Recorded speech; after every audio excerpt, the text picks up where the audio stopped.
Karen Slattery, born September 18, 1969. She has a younger sister named Debbie. The relationship between the two sisters grew closer. The Slattery family lives in a spacious house with a pool near the beach in the small resort town of Delray Beach, Florida. From an early age, Karen was friendly, healthy, and spirited. In high school, Karen considered starting to work at the educational institution she attended. There was a program that offered courses for aspiring nannies. After completing the training, it became clear that Karen was a natural nanny because she got along well with children.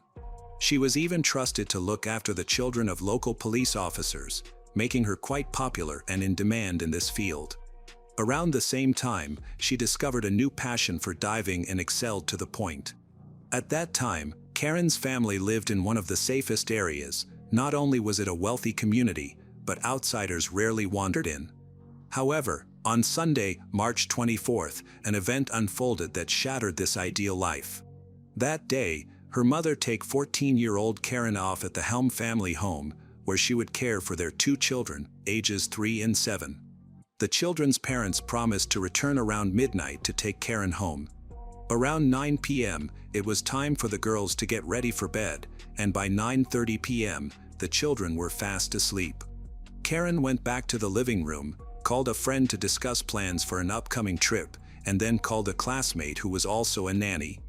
After chatting, she mentioned she was going to have a snack and would call back shortly. However, Karen never made that call. She frequently called her mother to provide a sense of security, especially when she was alone in a strange house. The last call to her mom was at 10 p.m., during which she assured her that everything was fine and that she'd be home in a couple of hours.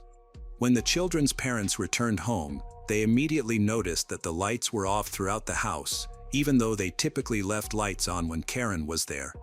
They called for her, but there was no response. They walked down the hallway to the kitchen and found a large pool of blood next to a broken telephone. There was no body, but a bloody trail led from the kitchen toward the bedroom, where light was visible under the door. The husband instructed his wife to run outside and call the police, while he hesitated, debating whether to open the door, fearing that the criminal might still be inside and armed. Ultimately, he chose to wait for the police. When law enforcement entered the bedroom, they discovered the body of Karen next to the bed. She was stripped below the waist, and it appeared she had been abused. Karen had multiple stab wounds, and her face was so mutilated that it was difficult to identify her. She was recognized by her clothing. During the investigation of the crime scene, chewed gum was found in the bedroom, along with a broken window with a cut mesh screen through which the killer likely entered. Outside, footprints were found, as well as a bare footprint in front of the broken window.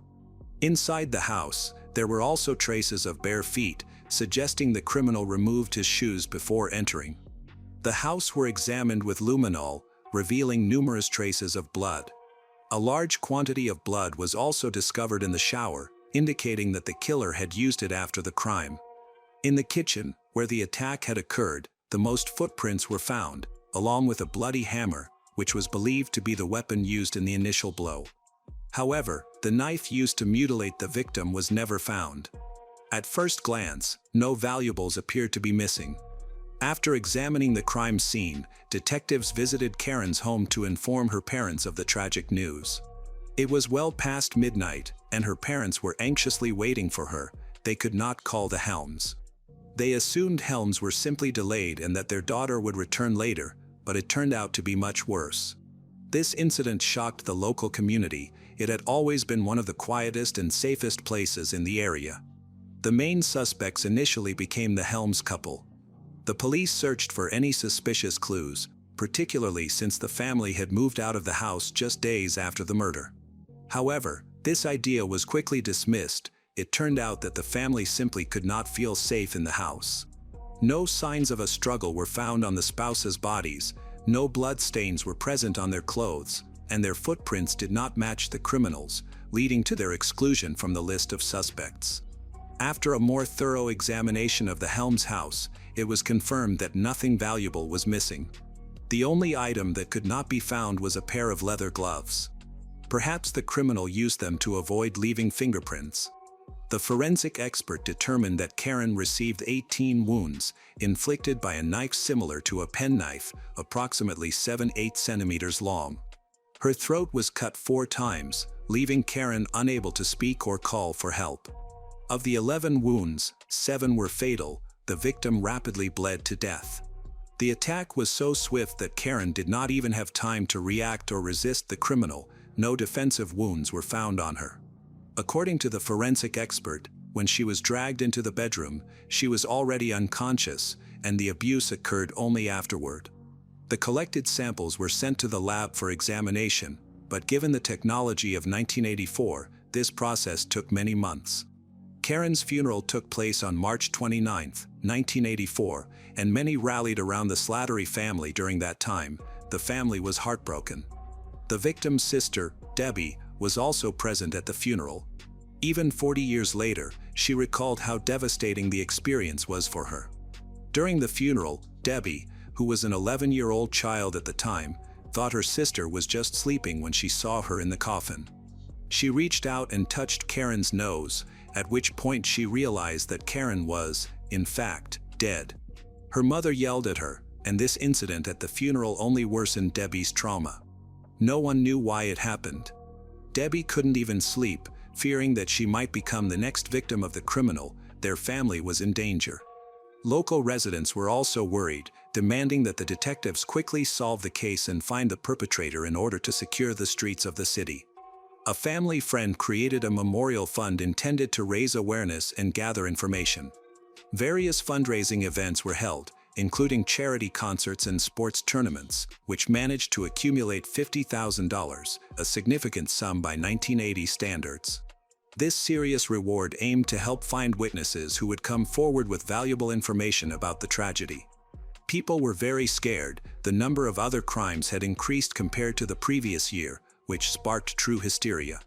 By mid-April, rumors were circulating up and down the coast, even among schoolchildren. At one point, students began to suspect a boy who knew Karen. The day after the murder, everyone noticed that he came to school with scratched hands. Later, he carved the words "Trust no one" into his desk, leading to a report to the police.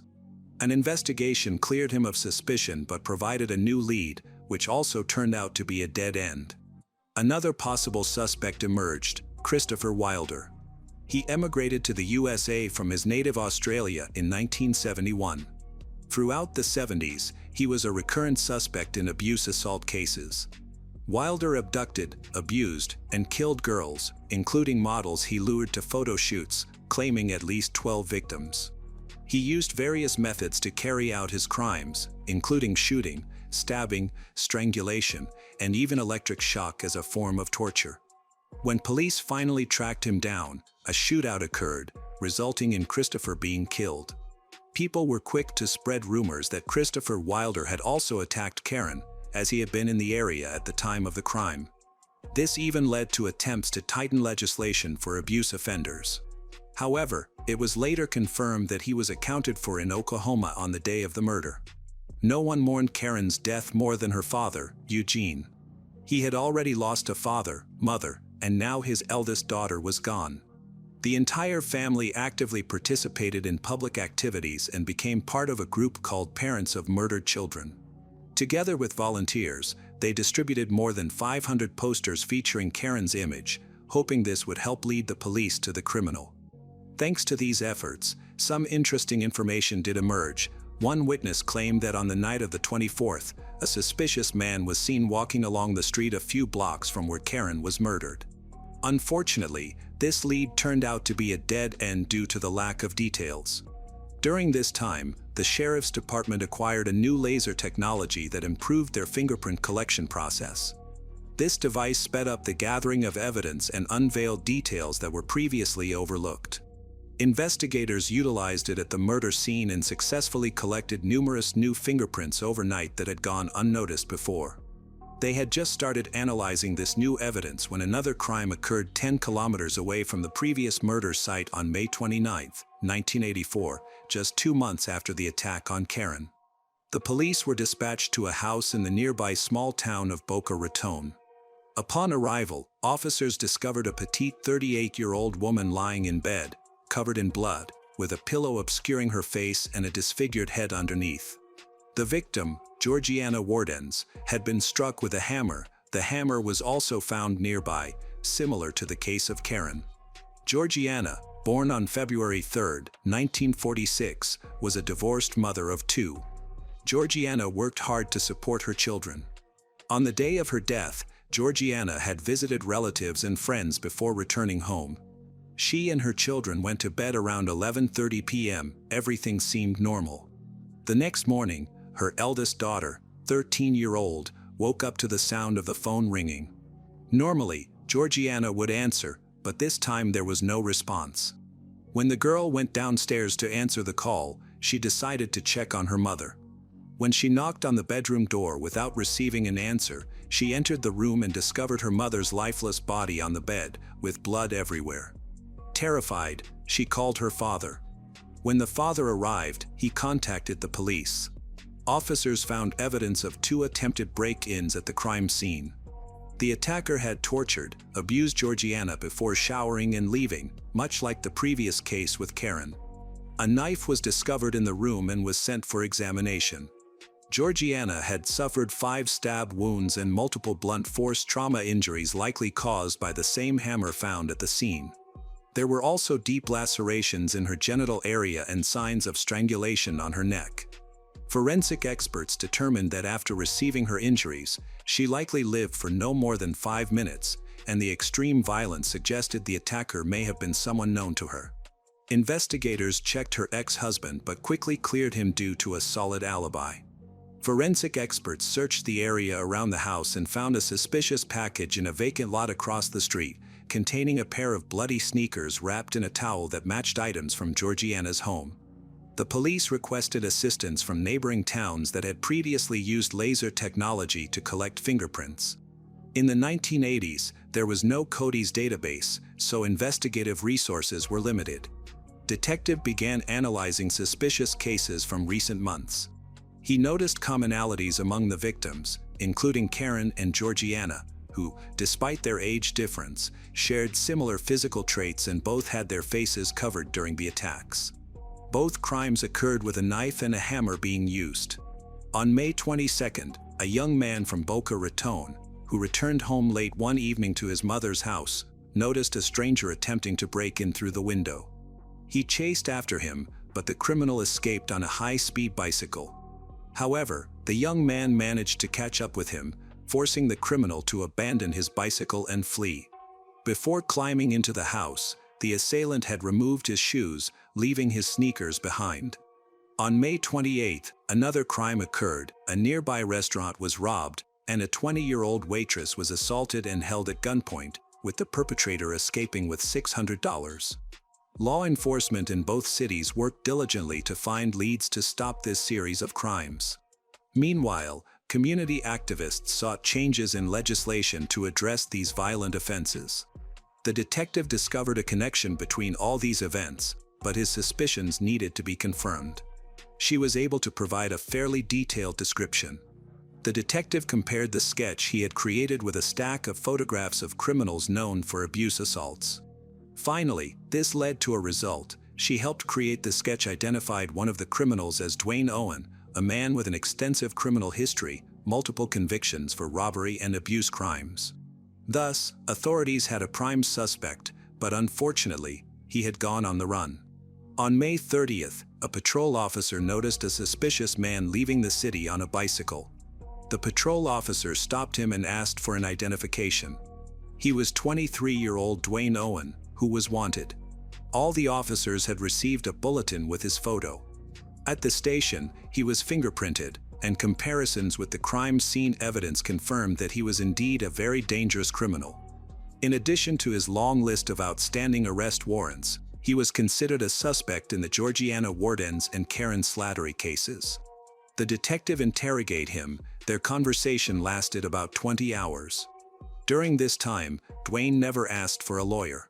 He confessed to several burglaries, admitted to leaving his sneakers and bicycle behind during one unsuccessful break-in, but he denied any involvement in the murders of Karen and Georgiana. Curiously, Dwayne appeared to enjoy playing cat and mouse with the detective, even reciting poetry and boasting about his criminal talents, as if seeking praise. The detective then contacted another investigator who had previously worked with Dwayne in 1982, engaging with him daily for several weeks. Ultimately, with the help of another officer, Dwayne admitted that he had killed someone, although he did not provide details. While comparing fingerprints found at the crime scene, they managed to find a match. His print was on the book he had snatched from Georgiana's hands before killing her. Gradually, through various tactics, he extracted information from Dwayne, who ultimately confessed to 2 victims. He described how he selected Georgiana by riding his bike through the neighborhood and peering into the windows of homes until he finally managed to break in. According to him, the crime was not premeditated, as he intended to rob Georgiana, but upon finding her asleep with a book, he decided to take advantage of the situation. After the first blow, she screamed, prompting him to hit her several more times with a hammer to silence her. Dwayne also confessed to abusing her and mentioned that he took a shower before leaving, having already prepared clean clothes, which he left in a vacant lot next to the bicycle. Later, the police found those clothes linked to the murder of Karen, but he did not confess to that crime. All the detective could do was to take casts of the footprints left by the criminal at the Helms house and compare them with Dwayne's own. In any case, this evidence alone was not sufficient to charge him with the second murder. However, the police presented this evidence convincingly, leading Dwayne to believe they had something substantial against him. Dwayne later created a similar story, claiming he was walking down the street and spotted Karen through a window when she was tying the children's hair. He decided to leave, go to a local bar for a few drinks, then return to attack her. At around 11 p.m., he jumped back into the master bedroom through the window, grabbed a pair of women's gloves he found in the room, and grabbed a hammer from the bedroom closet. He looked out the master bedroom door and saw Karen in the living room watching TV. She eventually spotted him and ran toward the phone. Dwayne lunged at Karen and the phone, started stabbing her. Then he took her into the bedroom, just grabbed her legs and pulled her out, with her head behind her, and just closed the door. He said he just needed to abuse her. Dwayne discarded his pocket knife in the nearby sea. He emphasized that he changed his clothes and hid his bloody clothes in the bushes. He accused the detective of doing a poor job, insisting that if they had thoroughly inspected everything, they would have found the clothes. Additionally, he crafted a solid alibi. When he got home, he changed the clock and woke up his brother to remember the time, then reset the clock. If the police had questioned them, this could have supported his alibi. The police re-examined the area around the Helms home and were able to find bloody clothing and a pair of gloves that had gone missing from the Helms house. Notably, he did not harm the children. They remained peacefully asleep in the adjacent rooms. On June 21, 1984, Dwayne Owen was charged with 2 counts of first-degree murder, burglary, and abuse. The Slattery family realized they could seek justice. Everyone wanted the death penalty for Dwayne, but this was just the first step in a long process. Dwayne could appeal repeatedly and continue to live in prison, but the local community felt relieved that a dangerous killer was off the streets. Dwayne was born on February 13, 1961, in Michigan, into a dysfunctional family with addicted parents, with an alcoholic mother who died when he was 11, a father who committed to end one's own life when Dwayne was 13. He himself had been drinking and using banned substances since he was 9. Dwayne cycled through foster families and eventually ran away. By the age of 18, he had experienced significant violence. He joined the army and aspired to become a criminologist, attending a special school in Michigan, but after committing his first serious crime, that dream ended. Instead, he aimed to become a notorious criminal and moved to Florida to live with his brother. Dwayne began a series of crimes involving women, typically breaking into homes, robbing them, and sometimes abusing them. He accumulated numerous victims. His list of crimes continued to grow. In October 1985, his trial commenced, during which the prosecution presented a recording of Dwayne confessing to the murders of Georgiana and Karen. His lawyer claimed the confession was obtained under duress. The jury did not believe him and found him guilty, resulting in 2 death sentences. As expected, Duane filed multiple petitions for clemency. A year later, during another trial, Duane's brother spoke about his mental issues, and the defense tried to argue insanity but failed. Duane continued to appeal his sentence, ultimately reaching the Supreme Court. He convinced a judge that his confessions were obtained under pressure. In the 1990s, a retrial was ordered, and DNA retesting, aided by advancements in technology, showed a much higher probability of matches to Duane. The defense continued to argue insanity. To eliminate doubts, a fellow inmate revealed the location of the knife used in Karen's murder, which Duane had confessed to him. The police found the knife at the specified location and then had to exhume Karen's body for comparison, which dealt another blow to the Slattery family. By 1999, the prosecution presented new evidence, a point supported by several experts. Duane Owen was sentenced to death again. Detectives suspected Duane might be involved in other unsolved murders in the area, but he never confessed to them. His defense team continued to appeal, allowing him to live until June 15, 2023. Duane was finally executed, almost 40 years after Karen's death. Her mother, Carolyn, and sister, Debbie, witnessed Duane's final moments as he was administered a lethal injection. Debbie tried to make eye contact with the man who took her sister's life, but he kept his eyes closed throughout the ordeal. Duane Owen was pronounced dead at 6:14 p.m. after a lethal injection at the Florida State Prison, according to the office of Governor Ron DeSantis. One of Florida's longest-serving death row inmates, Owen was 23 at the time of the attack and 62 when he was executed. Debbie struggled with sleep issues for many years, and after the execution, decided to serve in law enforcement, eventually becoming the deputy sheriff of Monroe County. She stated that since she could not sleep peacefully because of people like Duane, she wanted to protect those who could. At around 4 p.m. on Friday, April 15, 2011, in Lourdes, France, 27-year-old Alexander Durand was on his way home when he received a call from his younger sister, Séverine. She was a high school student, and the siblings had a close relationship, often calling each other. However, today she called not to share good news or weekend plans. Instead, she informed him that their mother, Colette, had not picked her up after school as she usually did.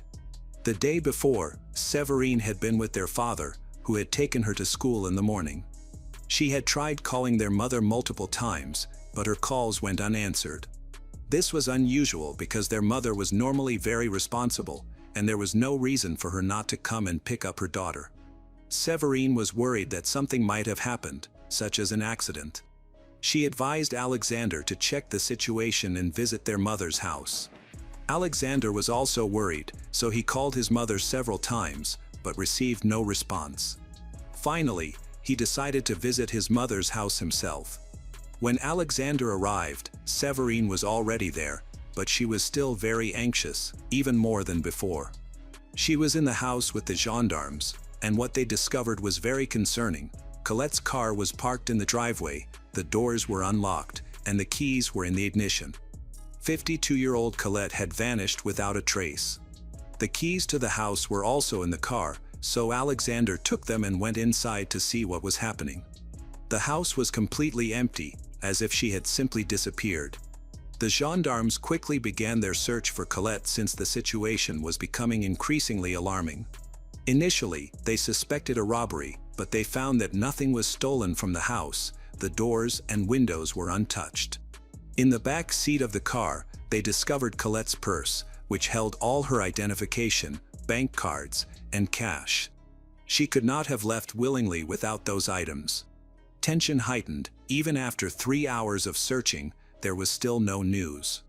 Both the house and the car were thoroughly examined, but no leads emerged.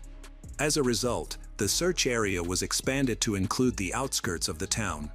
None of the neighbors had seen anything out of the ordinary, no suspicious noises or activity near Colette's home. To learn more about her, the police interviewed her relatives. Colette, a divorced mother of 4, was known for her reserved and calm demeanor. She was not someone who would spontaneously disappear. She had no mental health issues or addictions. At the time, Colette was working as a supermarket manager. She was polite, punctual, and a devoted mother. Everyone who knew her was confused and did not understand what had happened, as she had no troubling relationships and no history of violence. The evidence suggested that Colette's disappearance was not accidental. The police believed that whoever was involved in this incident was someone she was very familiar with. At the very least, Colette had allowed this person into her house or had given them the right to enter. After investigating, the police identified the primary suspect. She lived by herself in a small two-story house. To save on expenses, she rented the first floor to a man named Bernard. During his interview, Bernard made some strange and unsettling remarks. He speculated on how Colette might have been abducted, suggesting that she could have been struck on the back of the head, rendering her unable to call for help. He also provided a detailed account of her medical condition, noting that she was diabetic and needed urgent assistance to avoid serious health consequences. His level of knowledge about Colette raised suspicions among the police. Furthermore, Colette's son, Alexander, revealed that Bernard was in love with his mother, which could explain his insight into her behavior and routines. This revelation increased suspicions, as Bernard could potentially have a motive. Alexander noted that, despite Bernard's interest, his mother did not reciprocate and had no intention of developing anything beyond friendship. She was solely focused on her children and her work, completely dismissing the idea of a romantic relationship with Bernard. When detectives investigated Bernard's background, they found that he had a criminal history. In 1999, he assaulted his girlfriend with a weapon after she tried to end their relationship. His ex described him as very hot-tempered and unable to control his rage. As a result of these incidents, suspicions about Bernard increased. Colette's lack of interest may have caused him to become angry, and what happened next remains unclear. In 1999, Bernard received a brief 6-year prison sentence for an attack, mainly because the girl he attacked survived. Now, he was called to the police station for questioning as the primary suspect in Colette's disappearance. The police were trying to determine when Colette went missing, and Bernard claimed to have useful information. He reported that on the afternoon of April 14, 2011, while watching television, he heard noises coming from the second floor, where Colette had lived. He could hear footsteps on the wooden floor, but then everything went quiet. He did not see Colette leave, making it likely that he was the last person to have seen her. However, the police were concerned about Bernard's behavior. He was unable to recall the exact time of the noises or even remember what show he was watching, raising further suspicions. Bernard's main problem was that he didn't have a verifiable alibi. However, there was no evidence against him, so the police had to let him go. The next morning, officers came to inspect his house. Bernard greeted them with shouts and was initially unwilling to let them enter. Eventually, he agreed to show them around the first floor of the rented property but continued to make odd comments. Notably, he pointed out a hatch that led to the basement. He remarked that if he had killed someone, he would have hidden the body there, yet he insisted he was innocent and claimed the basement was empty. Upon inspection, there was indeed no one there. Meanwhile, when law enforcement searched Colette's home, they discovered suspicious stains believed to be washed blood, but this could not be confirmed. Despite the lack of evidence, suspicion remained around Bernard. Deciding to keep a close watch on him, the detectives sought to establish the exact time of Colette's disappearance, but clues were scarce. She had been alone for several days with minimal contact with her neighbor until April 15th. Anything could have happened during that time. Investigators began to piece together her movements, partly based on Bernard's statement that he had heard loud noises from the floor above on April 14th, the day before she vanished. As the investigators looked into the case, they realized that no one had seen Colette since April 15th. They managed to locate her friend, who stated that he had last seen Colette on April 14th around 3:30 p.m. at a gathering with mutual friends. He mentioned that after leaving the party, she got into her car intending to drive to Draguignan but planned to stop at home first. This was the only information available and was considered a starting point for the investigation, as more than 40 hours had passed since she went missing. Communicating with Colette's friend helped them determine a rough timeline for when she went missing. In her car, investigators found not only her personal belongings but also her mobile phone. They began analyzing the phone to see whom Colette had communicated with in the hours leading up to her disappearance. Notably, there was a call that lasted about 40 seconds, made shortly before 3:30 p.m. The call was from Sylviane Fabre, Colette's ex-husband's sister. Sylviane was contacted, and she stated that she had met Colette during Colette's marriage to her brother. At that time, Colette's relationship with her husband was not very good, so they decided to separate. However, afterward, the former spouses and their families managed to maintain friendly relations. Sylviane mentioned that back in 2008, they collaborated with Colette to invest money in a joint business. Shortly before Colette's disappearance, the business partners had a small conflict regarding these assets, but Sylviane claimed that everything was resolved, and they continued to work together. Together, Sylviane and Colette created a real estate company that generated a substantial income, which provided Sylviane with a potential motive. Not only were they distant relatives, but they also had shared finances and property, which can often lead to such conflicts. Naturally, Sylviane denied any wrongdoing. Colette's daughter mentioned that Sylviane often had conflicts regarding their joint activities. They could argue and reconcile several times a day. However, Colette's daughter described all these disputes as minor issues that were resolved quickly. The gendarmes checked Sylviane's schedule for the last few days. She had an alibi confirmed by her son. For almost the entire duration of the investigation, suspicions against Sylviane were not substantiated, and the search operation again hit a dead end. On April 17, 2011, the prosecutor's office began a judicial investigation into the disappearance of Colette. With no leads left and all suspicious individuals cleared as unlikely suspects, there was no option but to notify the media and hope, with their assistance, to obtain new witnesses who might have noticed something. At a recent press conference, officials announced that while there were priority leads in the criminal investigation, no suspects had been identified. This news sparked significant interest among journalists, as the case could potentially involve themes of business, money, love, or betrayal. Consequently, rumors began circulating about Colette immediately, some of which were quite alarming. Her information, background, and photos quickly became prominent in newspapers and on television. Her children expressed their desire to see her again and shared how difficult her absence was for them.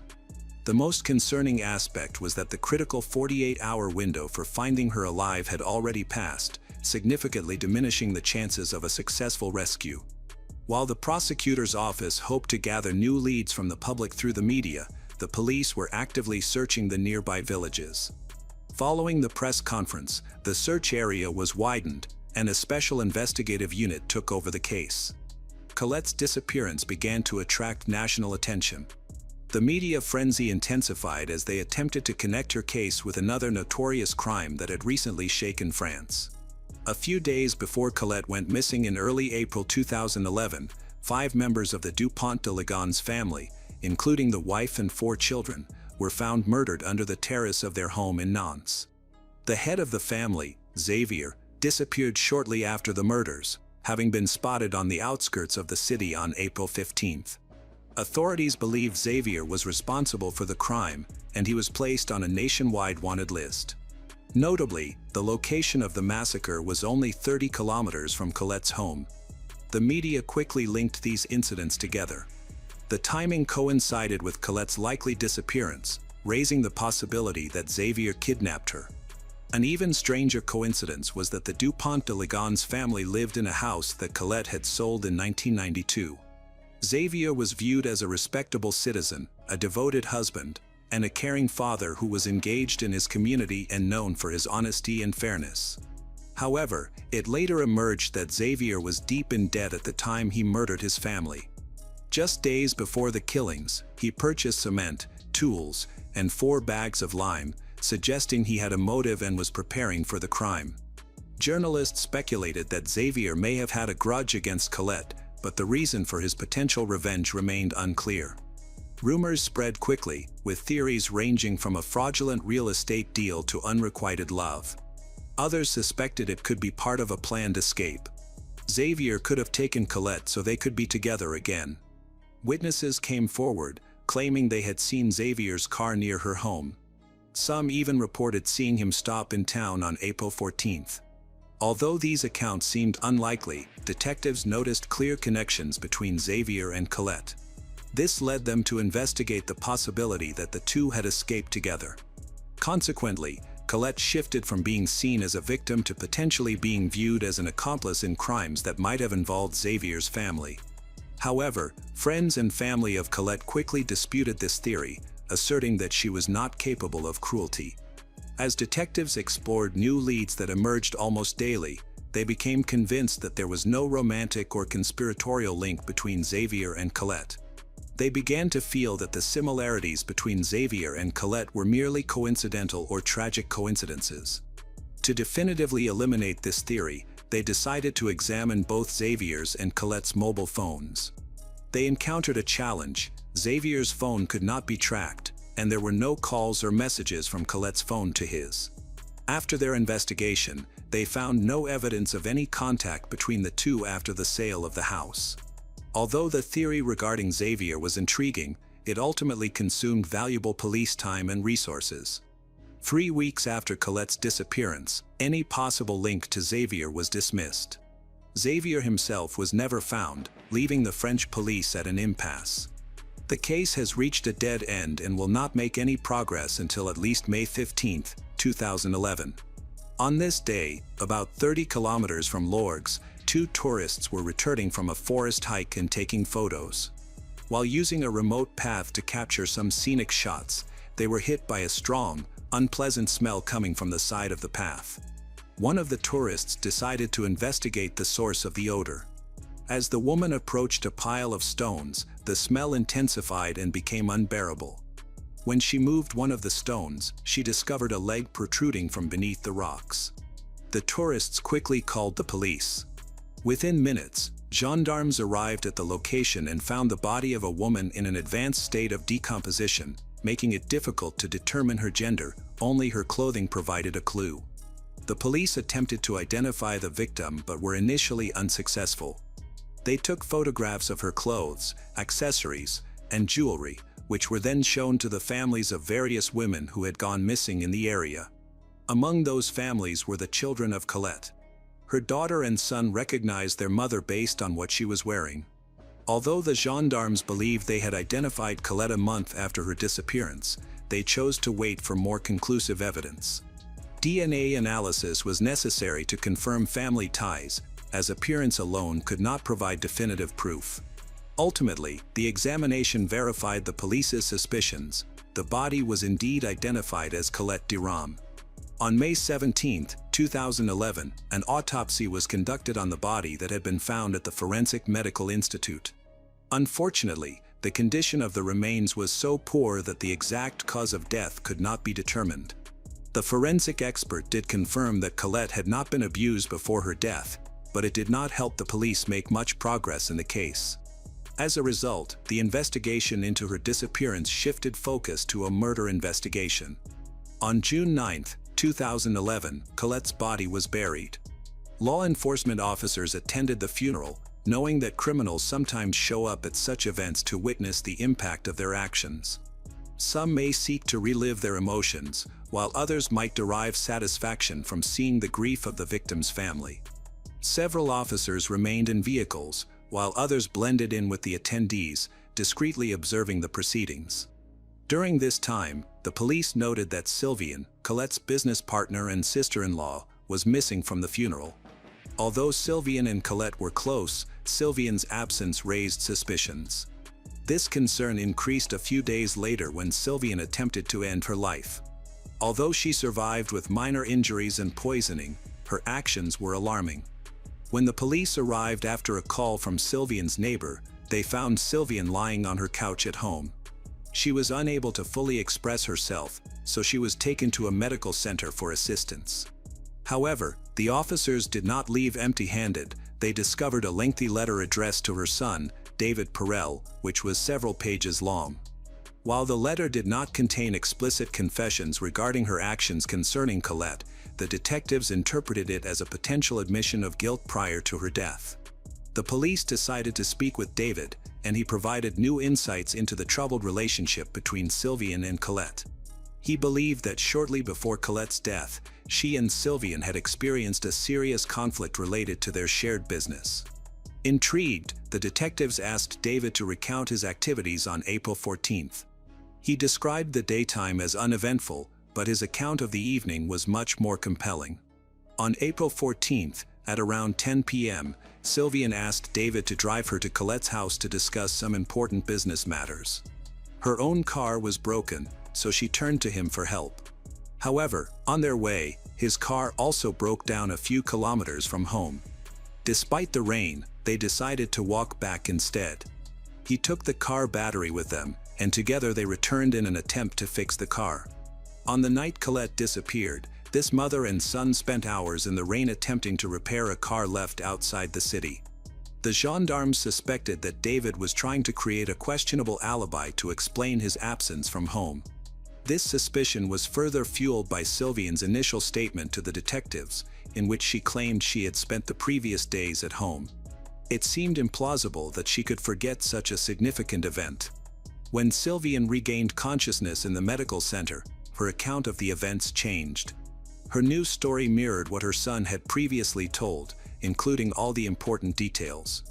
The gendarmes decided to investigate her claims.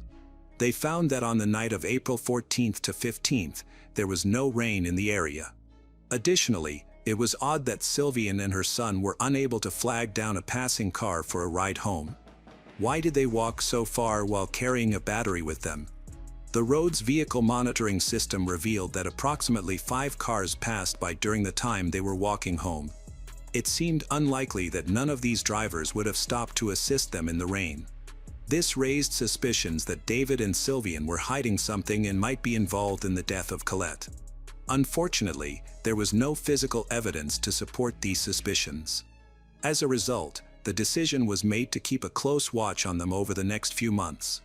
Their phone calls were monitored, and on February 8, 2012, this surveillance yielded important information. The police intercepted a conversation between Sylvian and Bernard, who was Colette's neighbor. It became clear that Bernard knew much more than he had initially revealed. On April 14th, he not only heard sounds coming from above but also saw Sylvian's car arrive at the house, indicating he was aware of her actions. David, Sylvian's son, was also involved, as he was driving for his mother. On February 20th, 2012, David and Sylvian were arrested. Detectives viewed David as the weak link. During questioning, he quickly confessed, seeming relieved to unburden himself of his guilt.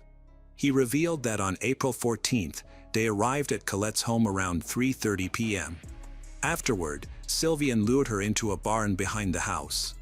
A business dispute led to further conflict, during which Sylvian attacked Colette, beating her to the ground. Then, she took a rope from the barn and began to strangle Colette in front of David. Although he did not intervene or participate in the attack, he admitted to helping move the body afterward. They left Colette's body on the property, covering it with a tarpaulin. In the evening, when they fabricated the story about the broken car, they took the body out of town. David assisted Sylvian in dragging the deceased away from the road and covering her with stones. Despite David's confession, Sylvian denied any wrongdoing. She claimed the death was accidental and that they hid the body out of fear of the police. However, it was puzzling how well prepared she seemed for the crime, as she had latex gloves that prevented her from leaving fingerprints. After being detained for 48 hours, Sylvian was charged with murder, while David was released. Though he was viewed as an accomplice, his testimony needed verification, so he remained under judicial supervision. The next step was to determine the motive. It turned out that the motive was linked to financial issues. Sylvian's business was on the brink of failure when Colette uncovered that Sylvian was embezzling money from clients. Another possible motive was jealousy, as Colette was thriving while Sylvian's problems continued to grow. Shortly before the tragedy, Sylvian had gone through a painful divorce, and one of her 2 sons had been convicted of violence. Communication between her and David had nearly ceased, and his involvement in the crime marked the end of their close relationship.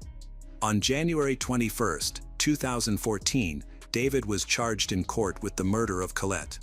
He claimed that he was only an accomplice and that he helped hide the body due to pressure from his mother. Sylvian, his mother, argued that the incident was an act of involuntary manslaughter. She explained that she had lost her temper after a conflict with her business partner, Colette, who was trying to take everything from her. Facing life in prison, Sylvian sought to downplay her guilt. The prosecutor's office looked into the role of the tenant, Bernard. Although he witnessed the conflict between Sylvian and Colette, he did not report it because he feared Sylvian. Ultimately, he testified as a witness for the prosecution. On January 23, 2014, the jury found Sylvian Fabre guilty of manslaughter, sentencing her to 30 years in prison. Bernard was acquitted, and David Perel received a 3-year suspended sentence. Over the years, Colette's children struggled to understand what had happened in that barn with their mother. Despite the complicated trial, they felt uncertain that the entire truth had been uncovered.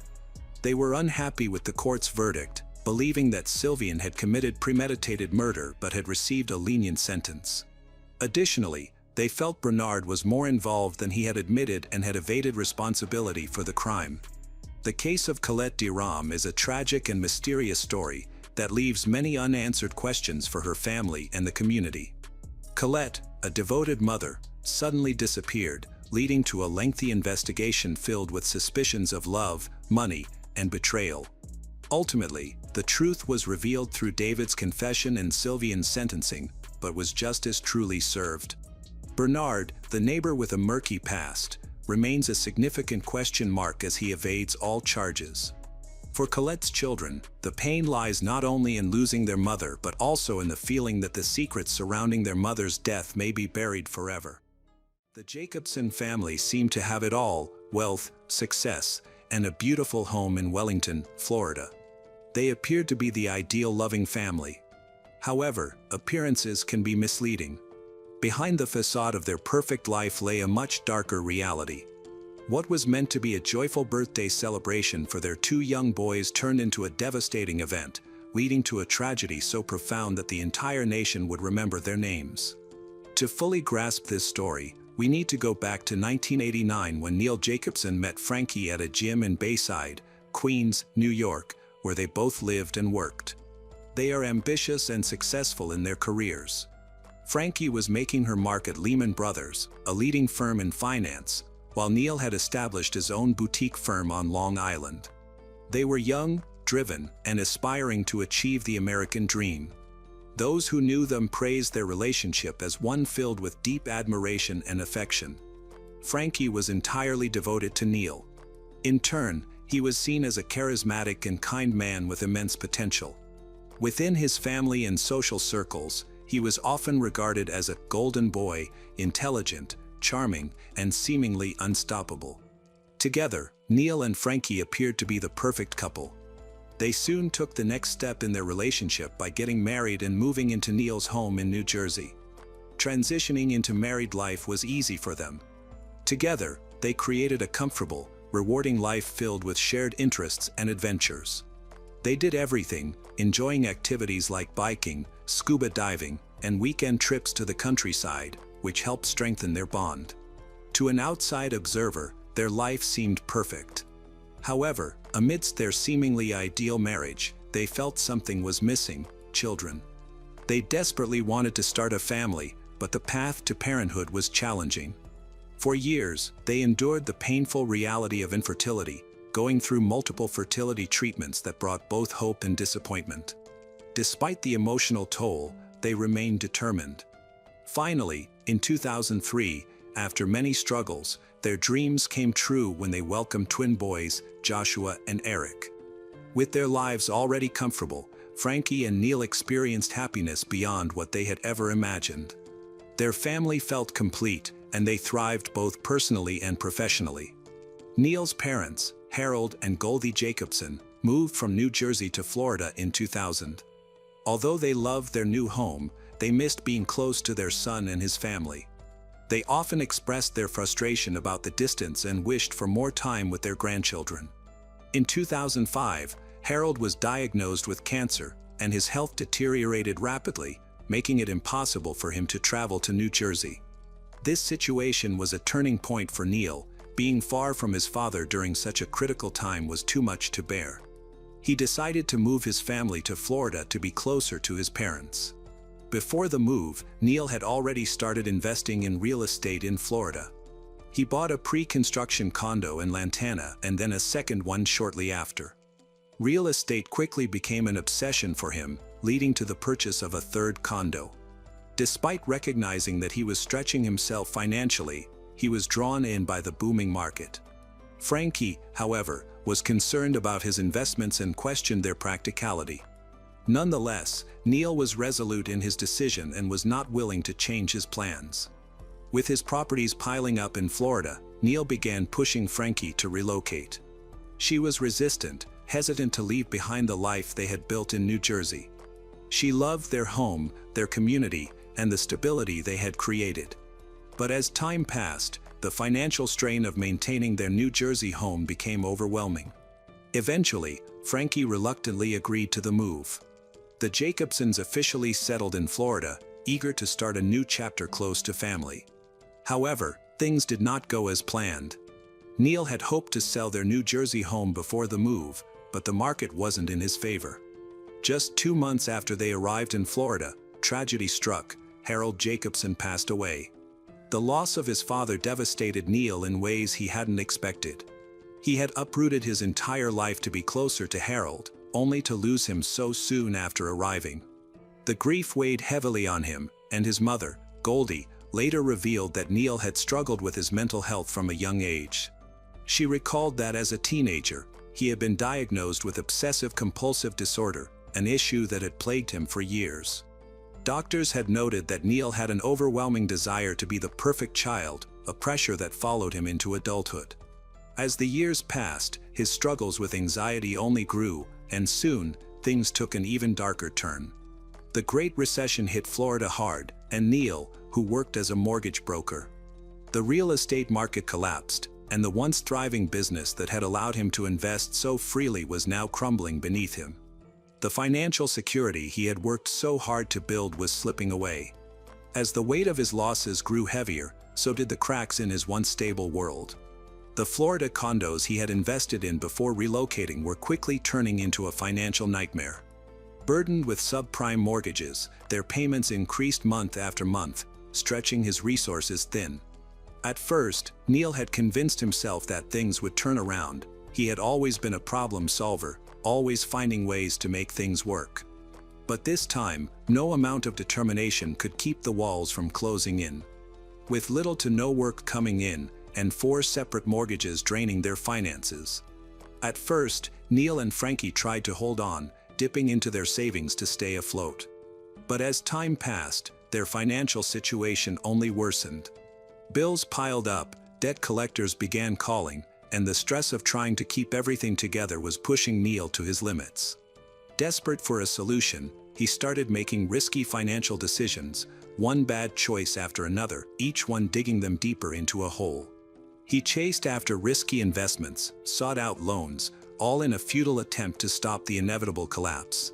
Eventually, the weight of it all became too much to bear. The financial juggling act had run its course. Frankie was exhausted and drained, made the painful decision to stop paying the mortgages on their 3 Florida condos. It was a move that felt like surrender, but they had no choice. There was simply no more money left to give. By the year 2008, the pressure of Neil's business failures had begun to take a serious toll on his health. At first, it started with minor complaints, aches and pains that he couldn't quite explain, but as time went on, his symptoms worsened. He became sluggish, struggling to muster the energy for even the most basic tasks. His body felt heavy, and his mind clouded. He experienced random bouts of dizziness that left him feeling unstable, and he found himself unable to focus the way he used to. Concerned, he visited the family doctor, who ordered a blood test. In October, the results were troubling. Neil had elevated hormone levels, but there was no immediate explanation for his decline. As the weeks passed, his condition only worsened. The once energetic and determined man was now lethargic, withdrawn, barely functioning. He was eventually diagnosed with depression and transient peripheral vertigo, a condition that further contributed to his constant dizziness. In an attempt to help him cope, his doctor prescribed Zoloft, a common antidepressant. Neil, desperate to feel better, took the medication as prescribed, hoping it would offer some relief. But instead of improving, his mental state deteriorated further. A few days after starting Zoloft, he was called back to the doctor's office, where they added a prescription for Xanax. It was meant to ease his anxiety, but his family and friends quickly noticed that something wasn't right. Instead of stabilizing his mood, the medication seemed to send him spiraling even further into darkness. His paranoia intensified, his emotions became more erratic, and Neil they had once known began to fade before their eyes. Neil's sister, Deborah, became deeply concerned about her brother's rapid decline. She confided in their mother, worried about what he was going through. According to Deborah, Neil had started experiencing terrifying hallucinations. He had grown increasingly paranoid, convinced that someone or something was out to get him. Frankie, his wife, was just as alarmed. She desperate for support as Neil's behavior became more and more disturbing. He had completely withdrawn from the world, he refused to go outside, stopped engaging with friends and family, and even neglected his own hygiene. There were days when he wouldn't even shower, lost in a haze of fear and depression. His paranoia took a terrifying turn when he became obsessed with the idea that the FBI was watching him. He was convinced that federal agents were surveilling him, gathering evidence to have him arrested. He would talk about it constantly, warning anyone who would listen that they were building a case against him. His delusions became more elaborate. He was certain that his phone was tapped, that his home was under surveillance, and that at any moment, the authorities would storm in, take him away. His mother saw the full extent of his paranoia. One of the last times she visited him, Neil pulled her aside, his voice shaking with fear. He told her he was in big trouble, insisting that the FBI was coming for him, that he had done something terrible, though he couldn't seem to explain exactly what. The fear in his eyes was real, raw, and overwhelming. As Neil's mind unraveled, January 23, 2010. The darkness he had been wrestling with for months finally took over, and what happened next would shock everyone who had ever known him. That morning, Neil stood before his wardrobe, fumbling with the top shelf, his hands shaking as he retrieved a loaded gun. His wife, Frankie, still groggy from sleep, watched in confusion, not yet realizing the horror that was unfolding before her. Neil, with the gun in hand, stepped out of the wardrobe, his face hardening into something almost unrecognizable. Frankie's heart skipped a beat as the realization hit her. In an instant, panic took over. She leapt toward him, struggling desperately to wrest the weapon from his grasp. They tumbled to the floor, the fight becoming a chaotic blur of screams, desperation, and tears. In the midst of the struggle, Neil, in a violent frenzy, struck Frankie, knocking out her front tooth and slicing her finger. Despite the brutality of it all, Frankie didn't give up. She fought with all her strength, but Neil was too much, overpowering her in his disturbed state. With cold detachment, he stood, reloaded the gun, and turned the weapon on her. 2 shots rang out one after another, each striking her in the face, silencing her forever. But Neil's twisted path didn't end there, covered in Frankie's blood. He reloaded the gun and made his way to his son Eric's room. Eric, who had been lying on his stomach in peaceful sleep, was the next victim in the nightmare that Neil had somehow constructed in his mind. 2 bullets tore through Eric's body, but against all odds, the boy survived the first 2 shots. However, Neil was undeterred, his mind fixated on finishing what he had started.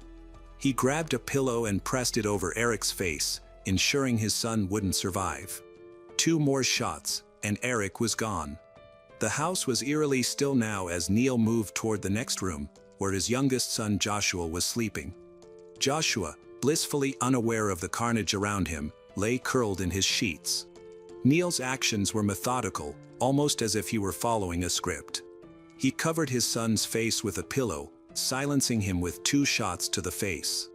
In a matter of moments, the vibrant lives of his family had been extinguished, with the blood of his wife and children staining his hands.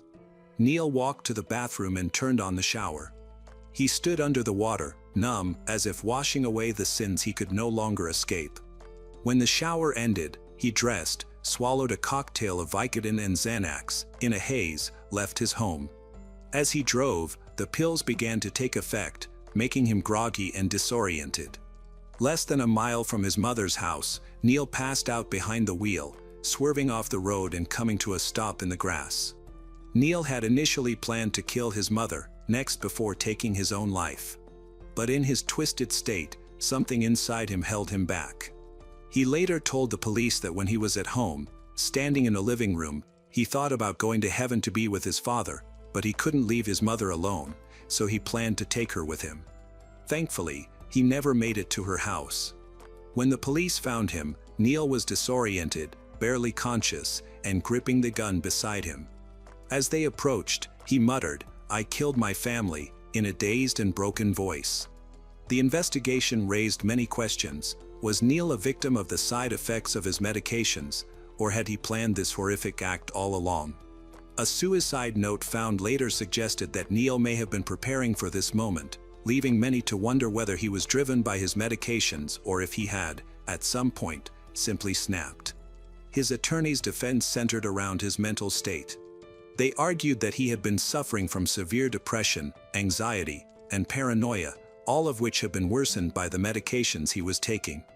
They described Neil overwhelmed by financial ruin, haunted by the fear that the FBI was watching him, and convinced that there was no way out. His legal team insisted that he had not acted out of hatred or rage but had instead been driven to an unimaginable breaking point due to the side effects of his prescription drugs. To support their argument, the defense brought in medical experts who testified about the dangers of Zoloft and Xanax, the two medications Neil had been prescribed before the murders. These drugs, they explained, could cause extreme mood swings, hallucinations, and suicidal tendencies, especially when taken together in high doses.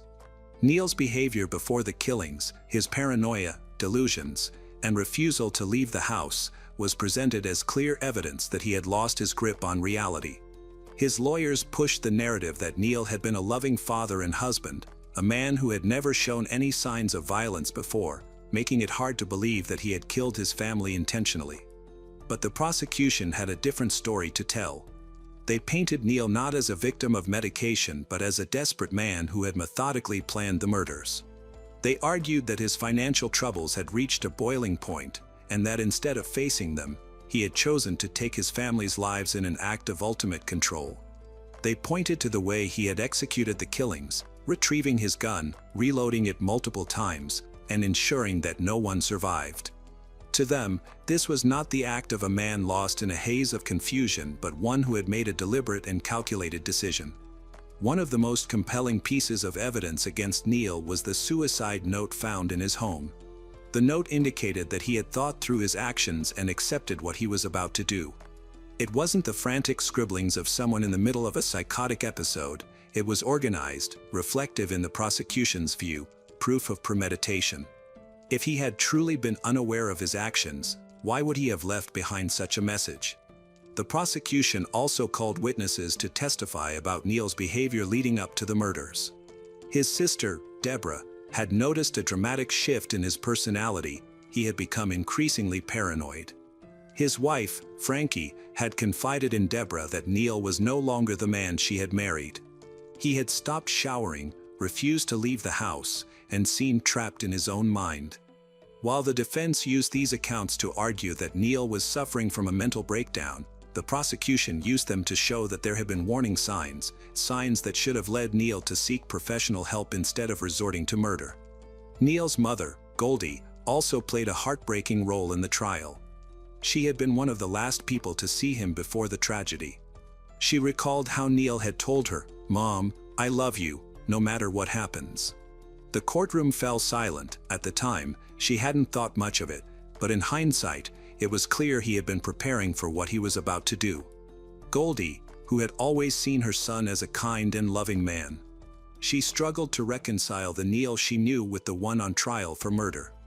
As the trial progressed, the jury was left to decide whether Neil Jacobson had truly been in a state of antidepressants-induced psychosis or if he had coldly and deliberately murdered his wife and children.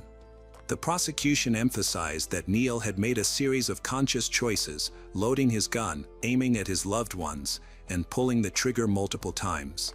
They argued that no matter what struggles he was facing, Nothing justified what he had done. The defense, on the other hand, urged the jury to consider his mental state, to see him as a broken man who had been consumed by fear, paranoia, and desperation. After days of deliberation, the jury reached a verdict, guilty on all counts. The judge, while acknowledging the tragedy of the situation, made it clear that no level of financial distress or mental illness excused the murder of innocent children and a devoted wife. Neil Jacobson was sentenced to life in prison without the possibility of parole. His fate was sealed, and the courtroom was filled with an overwhelming sense of loss. Neil Jacobson reached a plea deal with the state. He changed his plea from not guilty to guilty of 3 counts of first-degree murder. He stated that the reason was the family's mounting financial situation. Now, he will spend the rest of his life behind bars. Neil Jacobson answered to the judge in the Palm Beach County courtroom, admitting that he shot his wife, Frankie, and then shot their twin 7-year-old sons while they were asleep in their Wellington home back. During the family's turn to speak in court, Neil held his head down and never looked up. Even after the trial ended, many questions remained. Could this tragedy have been prevented if Neil had received different treatment? Were the medications to blame, or was he simply a man who refused to face his failures? No one could say for certain what had driven him to this point. However, what was undeniable was that a mother and 2 young boys had lost their lives in the most horrific way possible. Nothing could ever undo that. In Michigan, there is a small town called Traverse City, with a population of about 15,000. It is famous for the picturesque Lake Michigan, on the shores of which several resorts can be found. In the summer, a large number of tourists are attracted by festivals and water sports events. They come to swim, ride boats, enjoy delicious local food, and appreciate the unique landscapes around Lakes Michigan. In the winter, the area is snowy and quiet, there are few tourists, and life flows very slowly. It was in such a place that 18-year-old Kaylee Bruce lived and worked. She was always a cheerful and bright person. In addition, she was very smart, attractive, and determined. By the 1990s, she was considering pursuing an education. Thanks to her academic success in high school, she managed to gain admission to Northwestern Michigan College without any problems. The educational institution was located in Traverse City. To support herself away from her parents, Kaylee worked as receptionist of a local beach condominium company that rented out apartments, rooms, and houses to visitors. The condominium was situated right on the lake and was very popular during the tourist season. On the evening of Monday, February 16, 1998, Kaylee worked at beach condominiums from 5 p.m. to 8 p.m. In February, there were virtually no tourists, only a few locals, so she was almost alone in the building. The night before, while talking to her friend Kim, who also worked at the condominium, she had expressed her eagerness for the start of the season, hoping for more guests and an increase in her salary. That same day, with a little over an hour left before the end of her shift, Kaylee had to do some light cleaning, put everything in the utility room, and then go home. That evening, Kim was not on shift but was passing by the beach condominiums at about 7:30 p.m. She had been driving her friends home after they had spent time together at a restaurant. As Kim drove past beach condominium, she looked toward the office through the window and noticed a light in the area of the administration desk, where Kaylee was preparing to close up. Kim wanted to quickly drop off her friends and then stop by to see Kaylee. However, when Kim returned about 40 minutes later, she saw that the light inside was off and Kaylee was nowhere to be found. Thinking she was late and that her friend had already left. Satisfied that her friend had gone home, she turned around and left. The next morning, on Tuesday, February 17, 1998, at about 7 a.m., the first person to arrive at the beach condominium's office was an air conditioning technician named Zachary Medin. He immediately noticed that the door was unlocked. Although this did not cause him alarm, he calmly walked inside and called out Kaylee's name. Receiving no answer, he saw that no one was at the reception desk where Kaylee should have already been preparing for her workday. She was never late and usually arrived early. All the lights were off, and Zachary walked around the floor.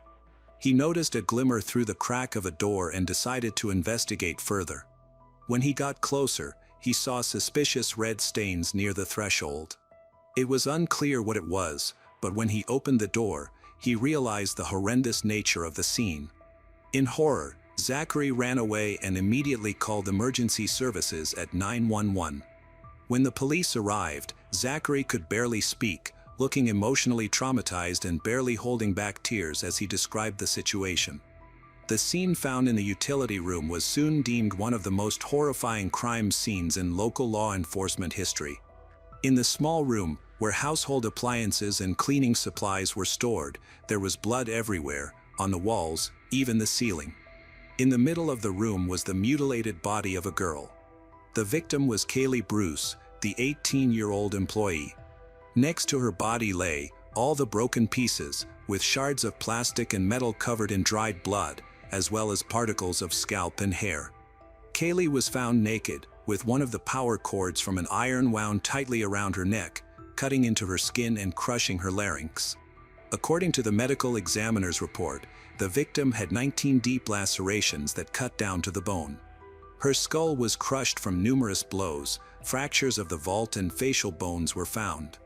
Severe injuries to her neck and throat were consistent with strangulation, indicating she had been beaten for an extended period with blunt objects on her body, abdomen, chest, and pelvis, leading to numerous internal bleeding. The most horrific detail discovered was a metal pin inserted into her perineum with such force that it damaged the tissues up to the pelvic bone, penetrating several centimeters into it. According to forensic experts, Kaylee remained alive for some time after sustaining this injury until she eventually bled out. Her death was undoubtedly a painful one. The entire small utility room was covered with her blood, and it was smeared over her body as if she had fought back. Despite the small size of the room, it took forensic experts 6 hours to collect dozens of pieces of evidence. They discovered numerous defensive injuries, indicating a brutal struggle, along with signs of disorder around the area. Apparently, Kaylee's resistance only angered her attacker. Footprints and similar traces were found strewn on the floor, suggesting that the attacker had jumped on Kaylee in an attempt to cover this terrible incident. Local reports described the scene, and the first thing that struck the arriving journalist was the amount of blood. He immediately realized they were dealing with one of the most terrible crimes in the town's history. Despite years of experience reporting from dozens of bloody crime scenes, he had never seen such cruelty before.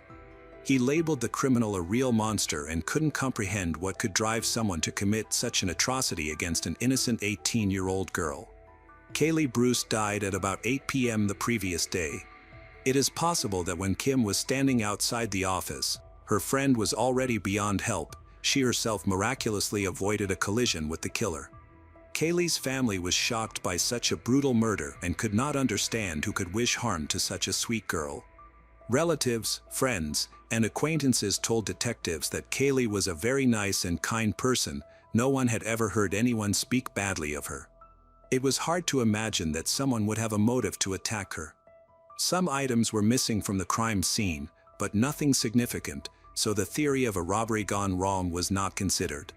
Detectives suspected that the perpetrator must have known Kaylee personally, given the brutal nature of the attack. Revenge, hatred, or jealousy seemed likely motives. The attacker was probably observing her and knew her daily routine, allowing him to choose the moment when Kaylee would be most vulnerable. He likely knew when to strike so that no one would be nearby, and she might have trusted him. They decided to search for the criminal among Kaylee's immediate acquaintances and among local residents who might have been in regular contact with her, possibly even living nearby. Unfortunately, there were no CCTV cameras on the premises of the resort or even inside the office, which left them without clues. All the blood at the crime scene was analyzed and confirmed to belong to the victim, but no fingerprints could be found.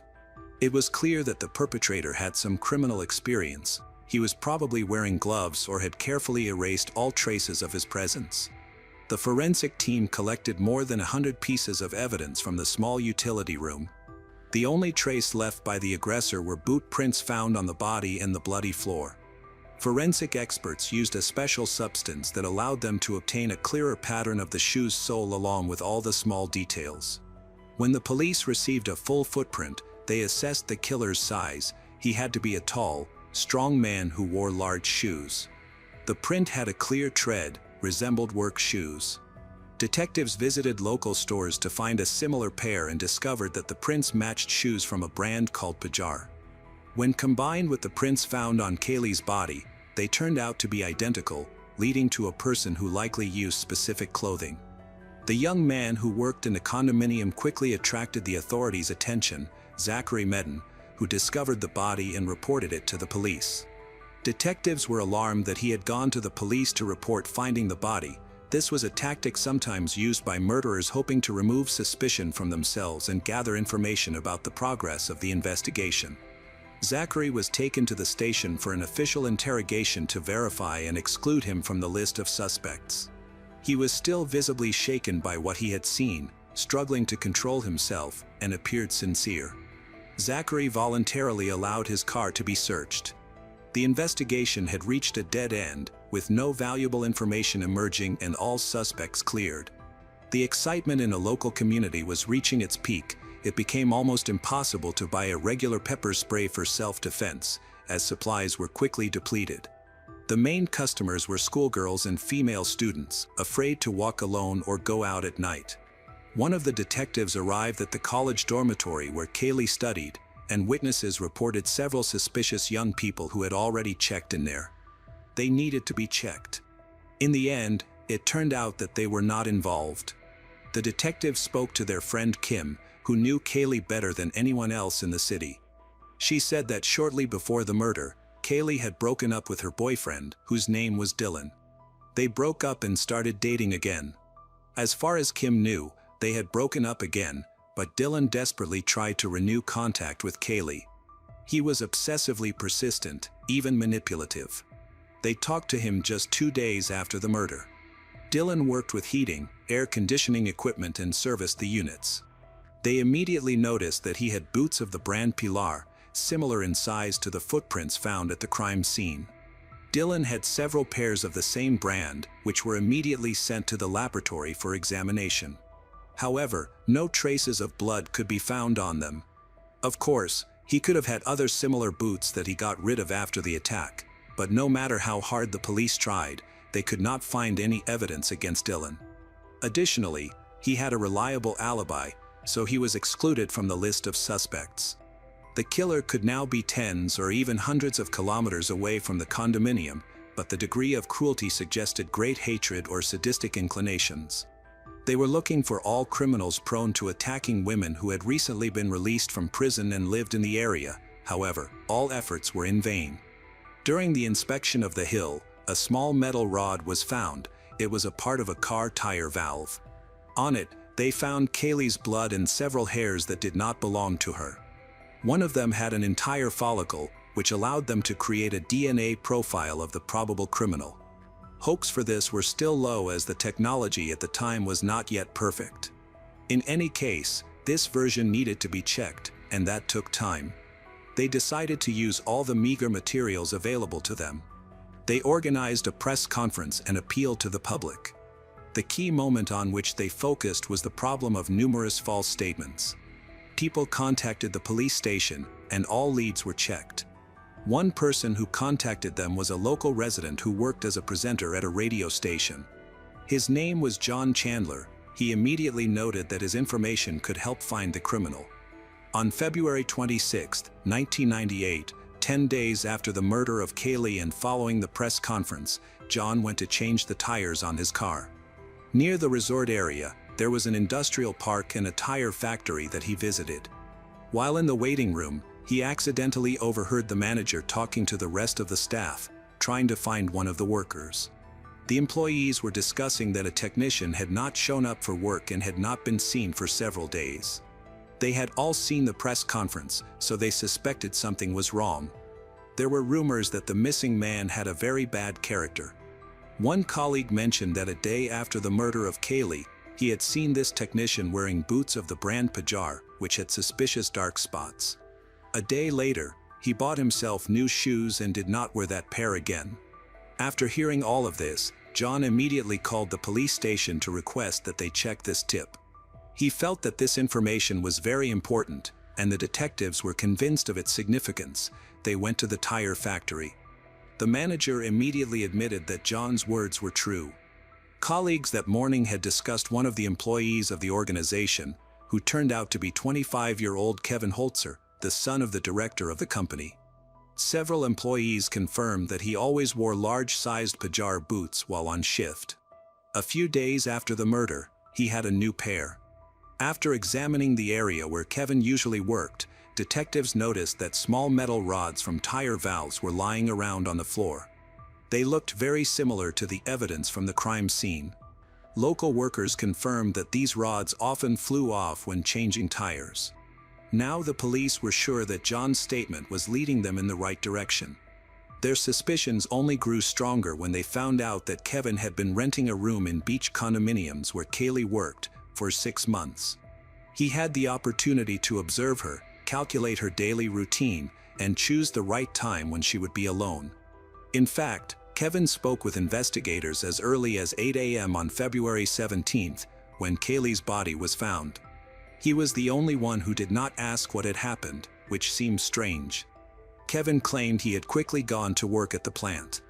Due to the lengthy process of examining the crime scene and collecting evidence, the detectives did not have the necessary clues when they spoke to Kevin. It became apparent that the criminal could have been in their hands from the very first minutes of the investigation, but he managed to slip away. The new main suspect was now wearing pajar boots of the same size. It was decided to reanalyze the collected data and follow up on everything the local residents had said. The detectives spoke to one resident of beach condominiums. She said that, day of the attack, she returned home from work in the evening at about 10 p.m. The door was open, although she perfectly remembered locking it. It turned out that the master key had disappeared from the reception desk. Suspicions against Kevin were confirmed by Kaylee's friend Kim, who said that he often ran into the office and lingered at the reception desk while Kaylee worked there. Kim believed that Kaylee liked Kevin, so he tried to spend any free minute chatting, even on far-fetched topics. He constantly asked to be let into his apartment with spare keys, which only the condominium administrator had access to. He claimed that he had forgotten or lost his own key. It seemed he was just looking for a reason to get closer to Kaylee. Kevin was tall, athletic, practiced martial arts. He looked like a likely killer, but they failed to find him. He simply ran away. In search of additional information, they went to the tire factory where he worked and checked the guy's biography. They managed to find out that Kevin had problems with the police 5 years before the murder. He had been accused of abuse. In the late hours, Christina was returning home from a bar when a stranger grabbed her and dragged her into an alley, then began to beat her. She sustained very serious injuries and was sure that she was saved by a miracle. Realizing that the criminal wouldn't stop, Christina pretended to be dead and offered no resistance. As soon as she stopped moving, the criminal simply lost interest and left. Apparently, the attacker enjoyed beating and killing women, which was very disturbing. The potential serial killer could be anywhere, and now no one was safe. Trying to understand the moment when Kevin escaped, they realized that he had disappeared from all radar as soon as the press conference was over, which announced the size, brand of the shoes and the tread pattern he had worn before. In order to scare off the probable killer, the police obtained an arrest warrant and went to his apartment, but nothing valuable for their investigation could be found.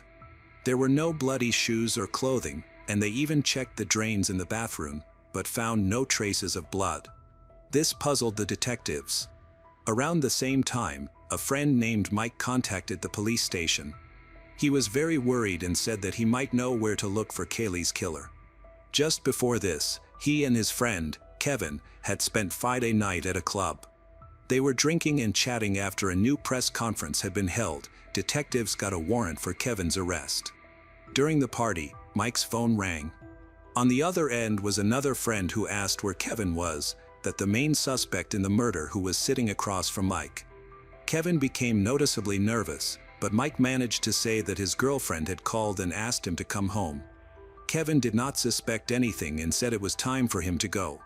Mike walked Kevin to the parking lot, where they said goodbye and went their separate ways.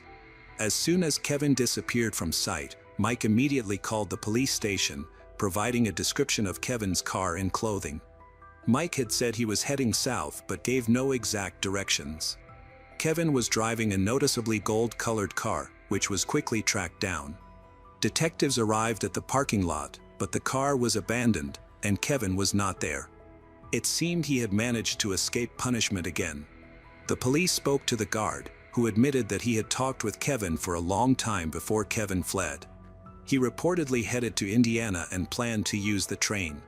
The detectives were following Kevin closely, but he was slightly ahead. During this same period, testing of hair found on the metal part of Kaylee's body was completed. The blood from this small piece belonged to Kaylee Bruce, while the hair was male. Samples were taken from Kevin's apartment, allowing for a comparison of the criminal's DNA profile, which matched completely. They feared that he, like a cornered animal, could start killing again, but they managed to intercept and arrest him. Earlier, during his transfer to Chicago, he had refused to cooperate with the investigation and immediately demanded a lawyer. However, the evidence against him was irrefutable, and the prosecutor considered the trial a mere formality. Detectives discovered that Kevin had moved into the beach condominiums just 6 months before the murder. They suspected that he had not chosen his victim randomly. They believed he probably liked Kaylee and became obsessed with her, eventually stalking her. When he found out that Kaylee would be working and studying in the city, he decided to get as close to her as possible. Naturally, all this could not end well. On June 21, 1999, Kevin Holzer's trial began. He was charged with the murder of Kaylee Bruce. Despite his father's wealth and a smart defense attorney, it seemed even the attorney considered his client guilty and did not even attempt to acquit him. In October 1999, the jury decided that Kevin Holzer was guilty of first-degree murder, and he received a life sentence without the possibility of parole. In the years since before Kevin was convicted of abuse, there may have been more attacks. Their suspicion was investigated, but it was not possible to confirm these assumptions. Everyone in his circle was in danger. In which, the witness finds her apartment door open when she comes home from work. She is shocked by the lucky coincidence that she was missed by Kevin Holzer. The police believed this was not an accident. He had stolen the master key and used someone else's apartment because he knew that no one would be there for quite a long time. After the massacre, he entered someone else's territory to take a shower and wash away the traces of the attack. Kevin actually had no feelings for Kaylee except cruelty. Any girl could have been in her place. He intentionally found excuses to approach her, chat with her, and ask for her keys because he wanted to learn how to get them. He carefully calculated Kaylee's schedule as soon as she first talked to him. The lives of Traverse City residents were divided into before and after the murder of Kaylee Bruce. This massacre was so cruel and senseless that the crime is still imprinted in the memory of many townspeople. Melissa Kalyasinski was the youngest of 5 siblings in the Kalyasinski family. They were always friendly and were considered an exemplary family living near Chicago, Illinois, USA. Melissa was very friendly and compassionate. However, according to her sister Crystal, Melissa faced social difficulties during her childhood. She had trouble making friends at school and was often teased. Melissa suffered from this, but she remained friendly throughout her life. When Melissa grew up and graduated from school, she decided to dedicate her life to working with children. At 22 years old, immediately after receiving her certificate, she began looking for a job in her favorite field. She was interested in kindergartens, working as a nanny, and caring for the younger generation. Naturally, she always wanted to have children, so she waited for the right partner with whom she could start a family. Finally, luck smiled upon her professionally. Melissa became an assistant teacher at Mini Subi Kindergarten located in Lincolnshire, a small, cozy suburb of Chicago. Melissa's eldest sister, Crystal, worked there and helped arrange for her position. Under Melissa's supervision were several small children, particularly Benjamin Kingen. It seemed everything was going well. She was happy to find fulfillment in her work with children, at least until January 14, 2009. That day, Melissa worked her usual shift as an assistant teacher. Benjamin appeared calm and played with the other children. At around 3:15 p.m., after the children were fed and the table cleared, Melissa placed Benjamin on the children's rug. He climbed into the rocking chair, played with a blanket, and began to fall asleep, just as he did after lunch. The teacher briefly stepped out, leaving Melissa alone with the children. Melissa became distracted by the other kids and later noticed something was wrong with Benjamin. The 16-month-old boy had orange foam coming out of nose. Crystal, who was with another group, quickly rushed to Melissa's screams and attempted to resuscitate the boy while calling 911. While they waited for help, Crystal made several attempts to revive the child. It was strange that Benjamin had no visible injuries, no open wounds, and no blood that could have caused his loss of consciousness. Melissa did not understand what could have happened. Benjamin was still alive when the ambulance arrived, and he was taken to the hospital as an emergency. Doctors fought for an hour to save his life, but at 4:50 p.m., Benjamin Kingen was declared dead. Initially, it was completely unclear what had happened to Benjamin. After the autopsy, the medical examiner concluded that the cause of death was blunt force trauma to the head inflicted several hours before the 911 call. Despite this, there were no external signs of injury, which seemed strange. Moreover, a skull fracture was found, causing extensive bleeding in the brain. The only way to help Benjamin was to act quickly, but according to the medical examiner, too much time had passed. Naturally, Melissa immediately came under suspicion since she was the last adult with whom Benjamin had interacted and was responsible for caring for the child in the teacher's absence. A few days into the investigation, Melissa was called in for questioning at the police station and quickly became the main suspect in the case.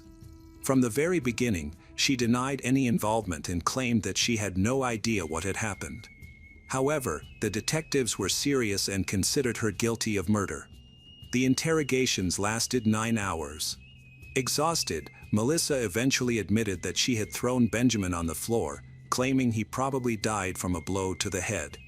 She was asked to demonstrate how it happened and threw a toy doll on the floor in front of them. According to the investigators, this reconstruction of events was convincing enough to justify her arrest and the charge of first-degree murder. However, on the same day, Melissa retracted her confession, asserting that she was innocent and had been a victim of police coercion. She insisted that her confession was made under pressure, and she denied, dozens of times, that she had harmed the child. According to her, she was held for long hours and constantly pressured. She believed that the only way to get out of the interrogation room was to confess to the murder. In total, Melissa spent about 14 hours in police custody, and her confession came after 9 hours of continuous pressure. She was even transferred to another department to reaffirm her statement and repeated her confession to another investigator on videotape. When the parents found out that Melissa was considered a murderer, they exclaimed that this must be some kind of mistake. The girl was always kind and very sweet, especially when it came to treating children. The family was sure that she was not guilty, but it became obvious that Melissa was in a very difficult situation. To defend Melissa's interests at the trial, the family even sold most of their property to hire the best lawyer. In November 2011, Melissa appeared in court. The prosecutor's case relied heavily on a video recording in which Melissa confessed to the crime. In her confession, she claimed that the children in the kindergarten were very restless that day, and that she had forcibly thrown Benjamin to the floor, which is probably how he hit his head. Melissa's defender, Paul DeLuca, insisted that the confession was coerced during interrogation and made under pressure from detectives who simply wanted to close the case as quickly as possible. The medical examiner had assessed the situation incorrectly from the start, deciding it was murder. Paul insisted that Benjamin had a recent head injury elsewhere. X-rays of Benjamin were used as evidence to support this theory, but the images provided by the prosecutor were too blurry to be relied upon. In the opinion of the forensic expert who performed the autopsy on Benjamin, they found a fracture in Benjamin that caused extensive internal bleeding. The specialist was certain that the injury was inflicted on the boy by a stranger using great force. The investigators had no doubt that a few hours before his death, Melissa had a fit of anger and used physical force against him. However, the autopsy report stated that there were absolutely no external injuries, there were no cuts, abrasions, or bruises on Benjamin's head or other parts of his body. Was it possible to break his skull in such a way that it would not be visible? The lawyer doubted it. When Melissa was brought in for questioning, she denied the police's suspicions more than 60 times. The conversation with her lasted for 9 long hours, during which she was never provided with a lawyer. According to her defense attorney, detectives put pressure on her during this time, forcing her to make a false confession, as they were mentally and physically exhausting her during the hearings in Lake County, Illinois. Prosecutors claimed that Benjamin was perfectly healthy. According to the expert, he personally examined the boy's body and felt the site of Benjamin's skull fracture with his own hands. Melissa's defense attorney assessed the chances of winning the case as very small from the very beginning. He believed that it would be easiest to try to get a mitigated sentence. It was difficult to refute the argument regarding the child's skull fracture, especially since the court referred to the medical experts whose opinions were considered authoritative. The lawyer found a single point that he managed to cling to. Shortly before the start of the hearing, the prosecutor handed him a disc with X-rays that were too dark and practically illegible. For this reason, the jury considered these arguments insignificant. They all stated that they could not see anything and did not take the pictures into account. Based on the experts' opinions and the recordings of Melissa's confession, on November 30, 2011, the jury retired to deliberate. They spent a little less than 7 hours, after which Melissa Kalyasinski was found guilty of first-degree murder and sentenced to 31 years in prison. As she left the courtroom, she continued to insist on her innocence. She had a vast number of supporters who considered her a victim of tyranny. Unfortunately, the evidence presented seemed unconvincing to the jury. The more the defense tried to find a way to save the client from prison, the more the prosecution's behavior resembled a conspiracy. 2 old teachers, including Nancy Collier, made significant statements. She later spoke with the defendant's lawyer and also told investigators that during this period, Benjamin had hit his head. This occurred because of Benjamin's habit of leaning back. The boy fell and hit himself hard. The kindergarten called his mother and reported the incident, prompting her to take Benjamin to the doctor. However, after the examination, the expert stated that he did not see any problems or serious injuries. The pediatrician recommended that the relatives take better care of the child and simply sent him home, insisting that there were no consequences. Why the doctor did not notice anything became unclear. It is curious that the police did not refer to Nancy at all during the trial or may have deliberately concealed these facts. Several kindergarten employees stated that for several days after this injury, Benjamin had been behaving sluggishly. He often displayed symptoms of a traumatic brain injury just 2 days before his death. He also exhibited alarming symptoms. The second teacher who worked with Melissa noticed that something was wrong with Benjamin. He vomited for no apparent reason, and a similar situation occurred again the next day. On the 3rd day, Benjamin died. When comparing the witness accounts, there is a convincing explanation for what happened to him. He had already sustained an injury that other kindergarten workers noticed 3 months before his death. However, Melissa had only worked there for a short time and did not have the opportunity to learn about this incident. She simply did not have time to learn his habits. According to the lawyer, Benjamin's condition gradually worsened because of an old craniocerebral injury. On the day he died, he likely leaned back again, resulting in a fatal blow that caused a hemorrhage. Unfortunately, none of these arguments had any effect. Melissa was determined to prove her innocence.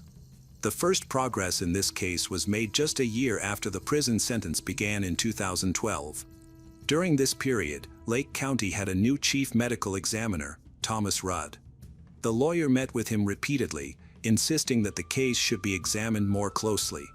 The expert became interested, took up the case, and carefully reviewed the images of Benjamin's brain.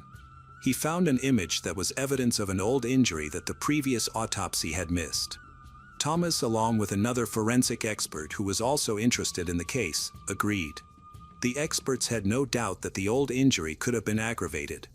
Benjamin had likely caused this himself several days before his death.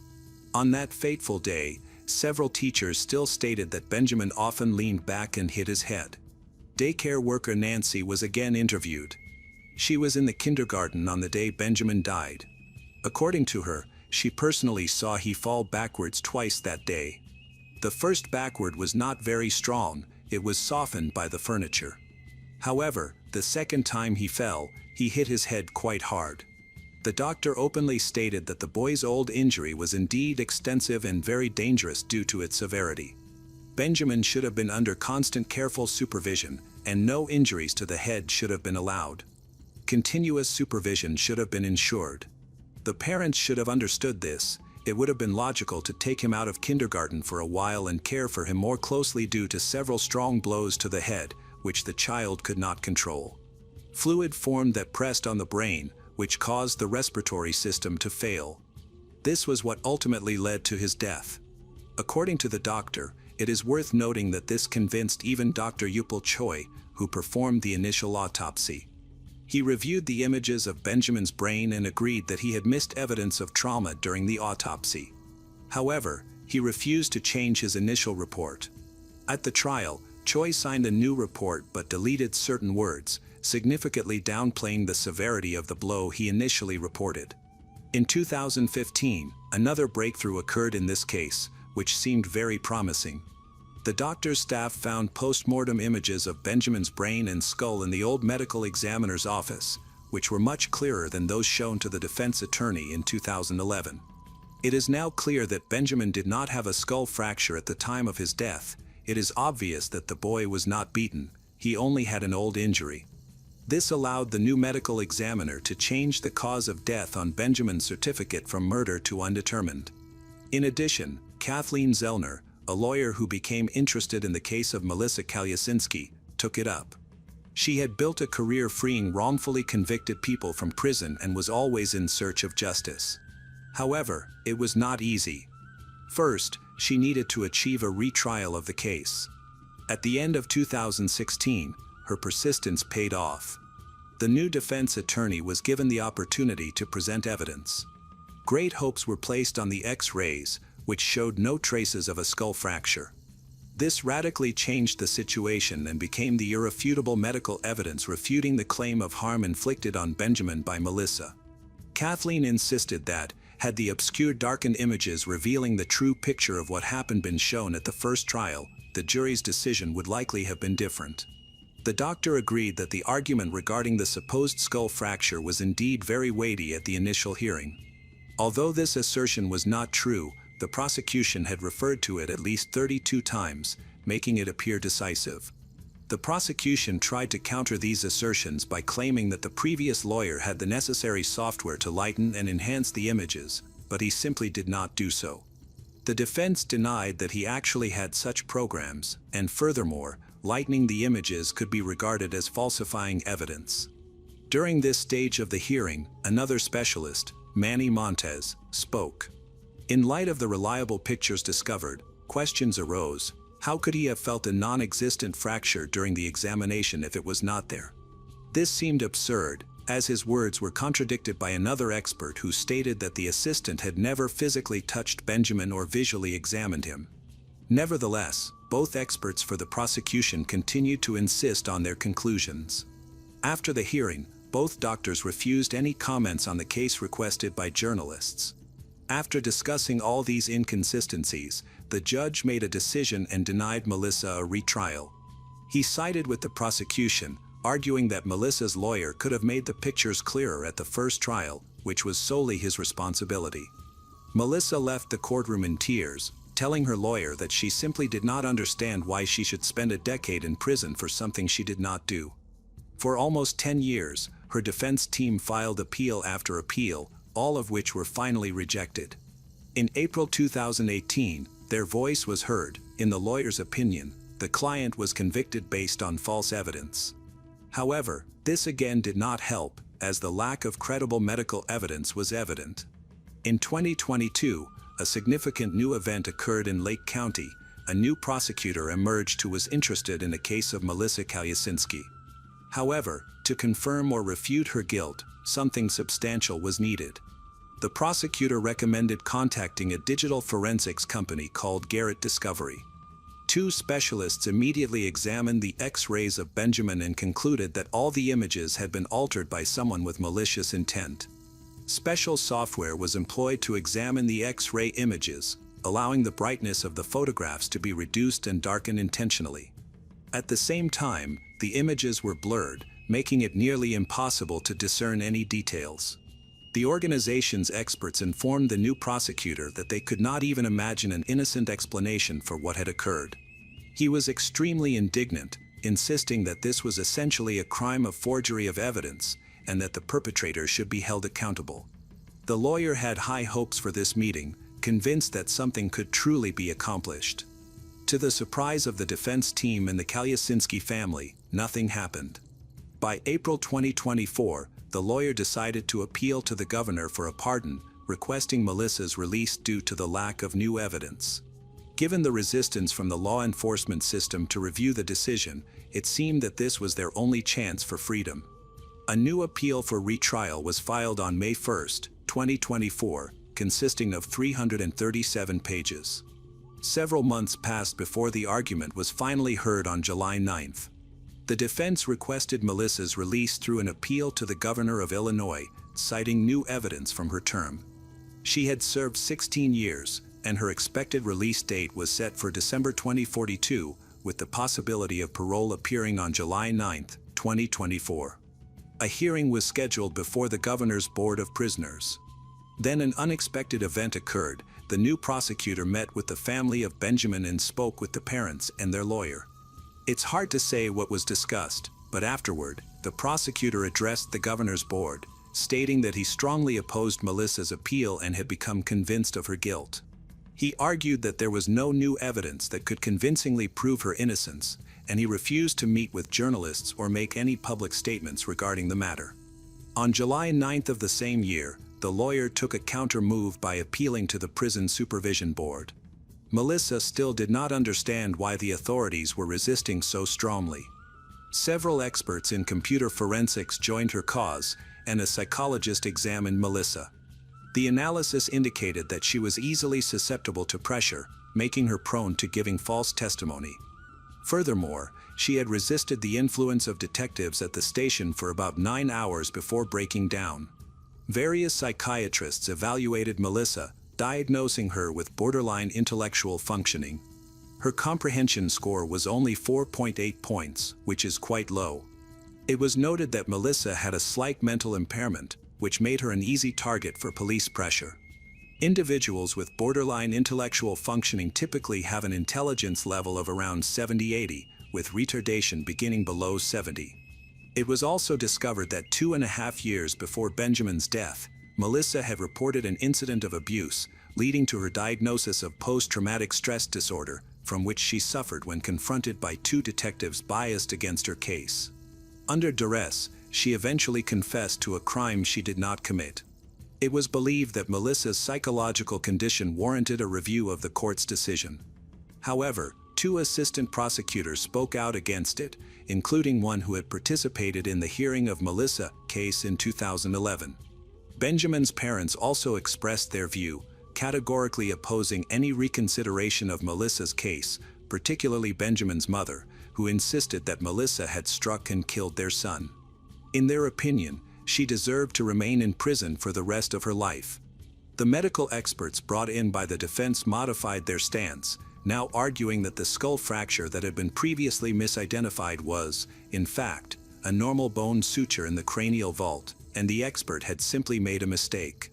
At 16 months, it was anticipated that after further hearings, the Prison Supervision Commission would provide the governor with a confidential recommendation, which could be decisive in determining whether to release Melissa. During a meeting, the assembled commission asked Melissa what she would say to the governor if given the opportunity.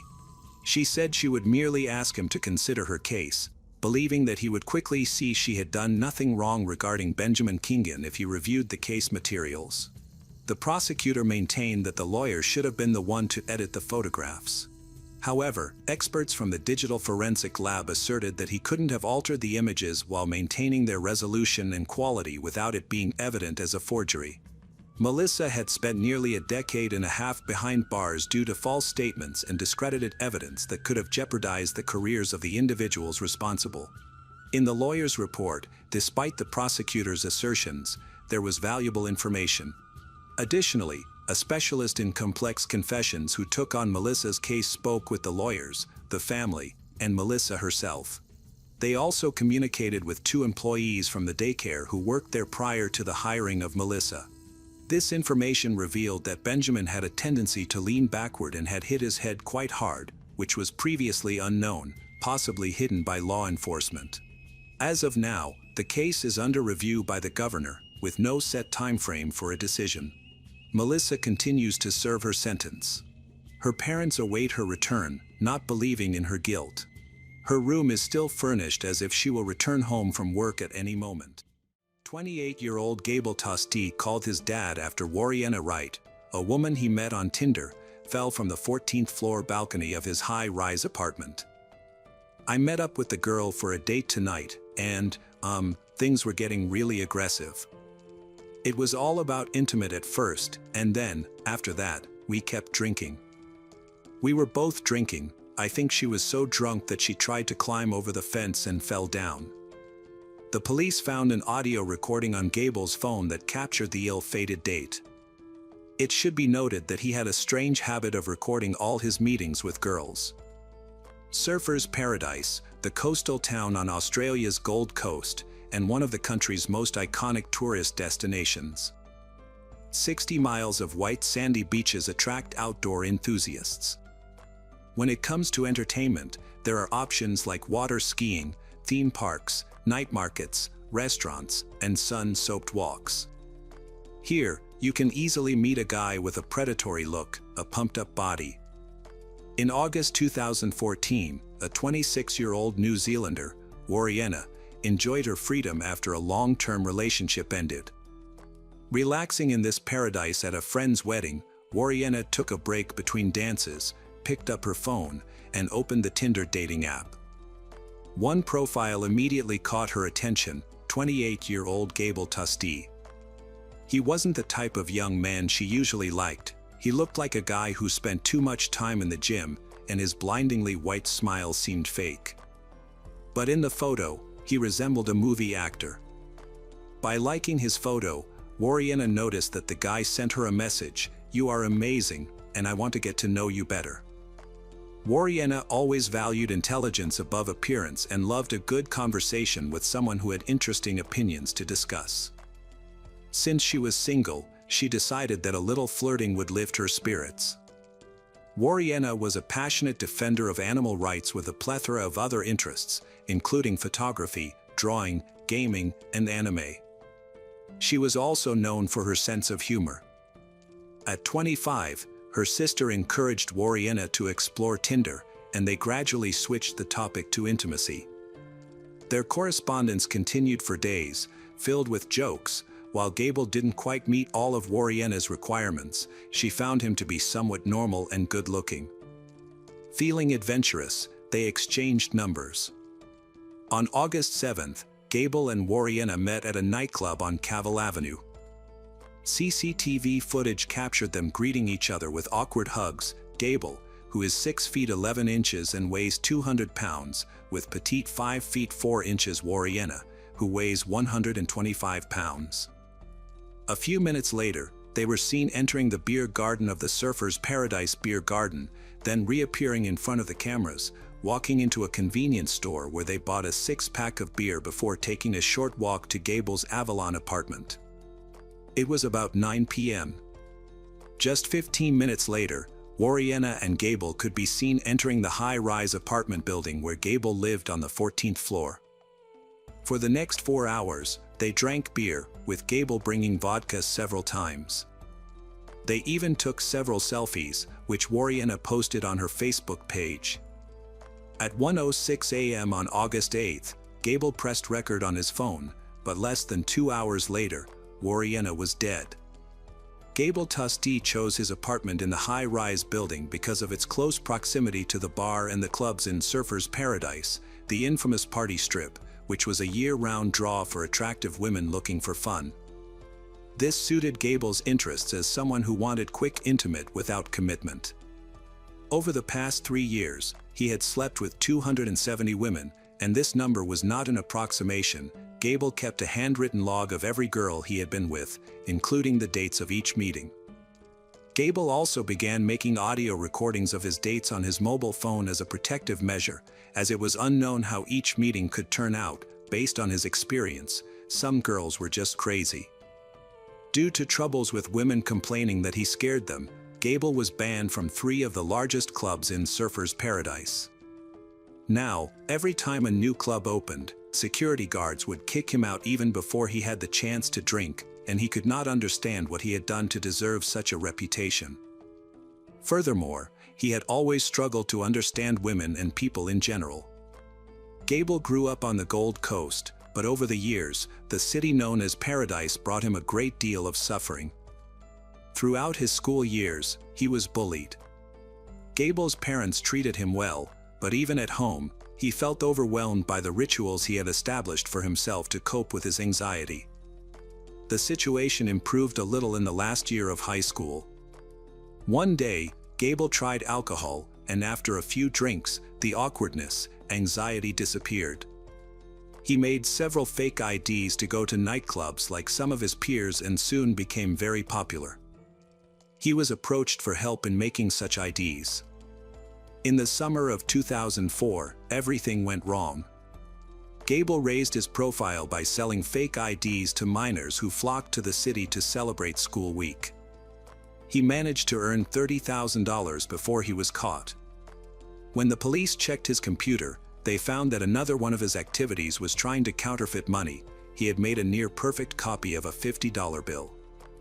During his trial, the psychiatrist who evaluated Gable describing him as poorly prepared to deal with people and as socially distant, emotionally aloof. He then received community service and got a job at his father's carpet-laying company. He also withdrew from everyone and lived as a recluse for 5 years. 2010 was a significant year for Gable. He went to a bodybuilding forum. He decided that he needed to communicate properly and create a network of friends. But the problem was that Gable did not know where to start. Should he create a Facebook page or find old acquaintances on Odnoklassniki? Advice and recommendations poured in. A few days later, Gable posted an update. He talked about one of his classmates with whom he hung out, went to a club, and once timidly kissed a girl goodbye, but nothing came of it. This was only with one girl, and it happened 5 years ago. After reading the advice and gaining determination, Gable wrote that he was dating a girl, this time trying to be more persistent. As a result, they had intimate in the back seat of his car. Gable worked 4 hours a day and devoted most of his time to finding a partner, sharing all the details of his successes, failures on the internet. One of the forum participants offered to buy him more drinks, although this was unethical. As a result, the number of girls with whom Gable slept was already approaching 100. However, as he wrote, the 100th girl did not impress him in any way, but he really wanted to reach that milestone. One of the forum participants reproached Gable for his desire to have intimacy with as many women as possible, to which he replied that this was how he raised his self-esteem. In April 2013, Gable discovered Tinder. It was the perfect place to date, considering his bad reputation with clubs, which had reduced his dating opportunities to zero. But even Tinder dates were unreliable, and more than once, Gable became annoyed when he was rejected. For example, a woman insisted that he leave before she got angry. He was also frustrated that some women thought Tinder was something more than a one-time meeting. Recently, Gable experienced another losing streak. He met 4 different women, 3 of whom came to his house for drinks but were not in the mood for intimacy. By August 2014, Gable had slept with 270 women, stated that it was a game of numbers. At the same time, he was heavily into alcoholic drinks, and the situation began to spiral out of control. He had recently encountered problems with the police when he failed to stop at their request and engaged in a chase with flashing lights. When he was finally stopped, his blood alcohol level was 4 times higher than the acceptable norm. On August 1, 2014, Gable went on Tinder and matched with an attractive dark-haired beauty with high bangs and big expressive brown eyes, Wariena. She was at least a 7 out of 10, maybe even an 8, Gable thought, evaluating her according to his classification system, according to which he didn't sleep with girls rated below 7. At 1:06 a.m., August 8, 2014, they drank beer together, and soon after, Gable turned on the recording on his phone. Wariena said she was already very drunk, while Gable's voice sounded sober. Later, Tests would show that her blood alcohol level exceeded the norm threefold. Their conversation became inebriated and meaningless. She jokingly fought with Gable, demonstrating a brutal technique she had learned. Drunk, she requested another drink, so Gable poured her 2 glasses of vodka. By sound in the recording, she then even hit Gable for no reason. Things took a different turn when she expressed a desire to go home but couldn't find her phone. Warriena accused him of stealing it. When he laughed, she began to get angry, which led to a new outburst of anger. Later, Gable and Warriena were heard arguing. She started throwing small decorative stones at him. The police then could see them on the living room floor. At some point, Gable knocked her down, and his tone became rougher, while threats disturbed Warriena's voice, which sounded strained. Her breathing was constricted. It was clear she was being pinned face down. She agreed to leave, but Gable held her back. Gable said he had been beaten up by her. Now she should stay the night and he would cook her something, because he was a forgiving man. Warriena calmed down and suggested look out the window, implying she meant the balcony. Gable replied, just don't jump off the balcony. The sound of struggling and the scratching of a tape recorder. Then came a line that would soon become very significant. You're lucky I didn't throw you off the balcony, you crazy little bitch. Followed by a heated argument. Then, the sound of another struggle was heard and Warriena apologized in fear. A sound indicated the police believed he was unlocking the balcony door. Warriena started screaming. She screamed the word no a total of 33 times in 46 seconds. Body language experts later described them as the wild cries of someone genuinely afraid for their life. After 2:21 a.m., Gabrielle awoke to the sounds of fighting and panicked screams from people living on the floor directly above her apartment. Gabrielle jumped up and looked out through the glass door of the terrace. What she saw horrified her, 2 legs hanging from the balcony above. Before Gabrielle had time to react, a woman slipped down. According to witnesses, Warriena hanging, facing the building. A Gable's neighbors saw Warriena's face when she started to fall and witnessed the horror in her eyes. That look would haunt him for the rest of his life. He was so close he could have reached out and touched her when she fell past the balcony. Gable, by his own admission, saw how Warriena disappeared from the balcony but claimed he didn't hear her scream, even though it was recorded on his phone at 2:21 a.m. when she slipped and fell from the balcony, crashing to her death. A few minutes later, breathing heavily, Gable left his apartment and went downstairs. He noticed emergency workers approaching the building below, then went back inside and left through the garage exit. After wandering the streets for a while, he did not approach his apartment building. At 2:40 a.m., Gable called a store and ordered a slice of pizza before calling his father at 3:15 a.m. In that conversation, he talked about Warriena falling off the balcony, swearing he did not push the girl and wondering why this always happens to him. At 4:44 a.m., the father picked up his son and took him to the family home. The media storm that would follow the death of Warriena would begin in a few hours and would be called the Tinder murder. Reporters from major publications were riveted on Gable's personality. They dug into his past, analyzing his beliefs, psychiatric reports, and social networks, studying his posts on bodybuilding forums. Public opinion quickly turned against him. All attention was directed at the woman who just fell from his 14th floor balcony. The accusation in court focused on the fact that he recorded the incident on his phone, although this same recording proved that Gable was not near Warriena when she fell from the balcony. The prosecutor's office claimed that the threat and violence from Gable brought Warriena to such a state of horror that she deemed it necessary to escape through the balcony. In October 2016, Gable Tosti was found not guilty of the murder of Warriena Wright. The verdict was met with mixed reactions. Some supported it with applause while others shouted insults. Since then, this division has raged on social media groups, and regardless of how one approaches this case, many questions still remain unanswered. For example, why did Warriena scream for 46 seconds? Why did she seem to believe escaping was her only option if she could have called her neighbors for help while being on the edge? It's hard to believe that a very drunk person wouldn't realize the mortal danger of climbing over a railing at such a height. One theory that has received little attention posits that in a fit of rage, Gable grabbed Warriena from the balcony to pulling her back inside. Warriena managed to grab the ledge for a moment before falling to her death. And why did Gable, during the audio recording, mention balconies and the words jump and throw? The tragic death of Warriena Wright in August 2014 remains a haunting mystery, provoking intense debate and leaving many questions unanswered. Gable Tustee's acquittal has done nothing to quell the controversy, as the chilling audio recording and Warriena's desperate screams continue to fuel speculation about what drove her to climb over that 14th-floor balcony. Was it fear, intoxication, or a fatal misunderstanding? Alina Shikhet was born in Ivanova, Russia, and moved to the USA with her family when she was just 3 years old. From a young age, she exhibited remarkable talent and had a deep passion for singing, dancing, and acting.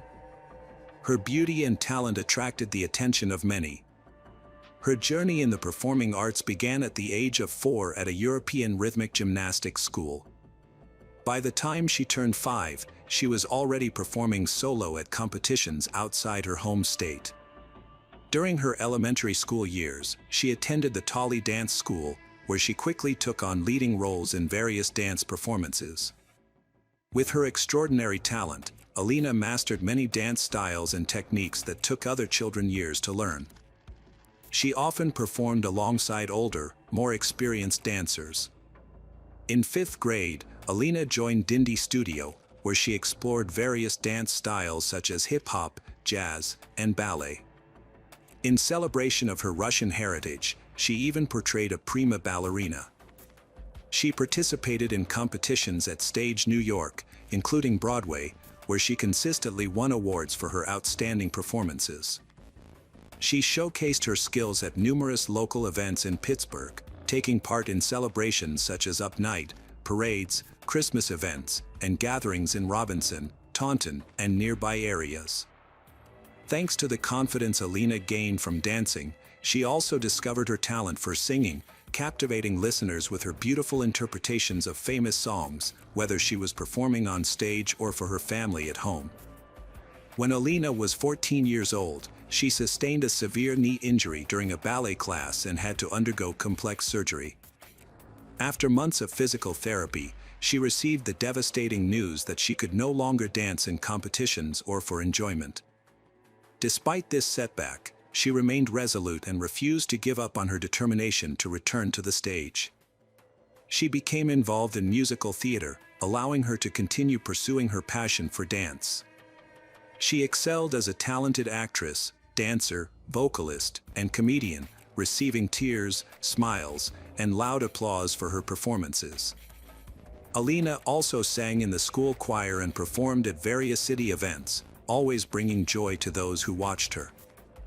Although her injury prevented her from building a career in dance and the performing arts, it inspired her to pursue a medical career. She aspired to become a doctor or physical therapist, wanting to help others recover from injuries that hinder their dreams. Alina graduated from Montu in 2015 and spent her first 2 years of college at the University of Pittsburgh in Greensburg. She was part of a community focused on outdoor activities and service, even serving as the vice president of the organization.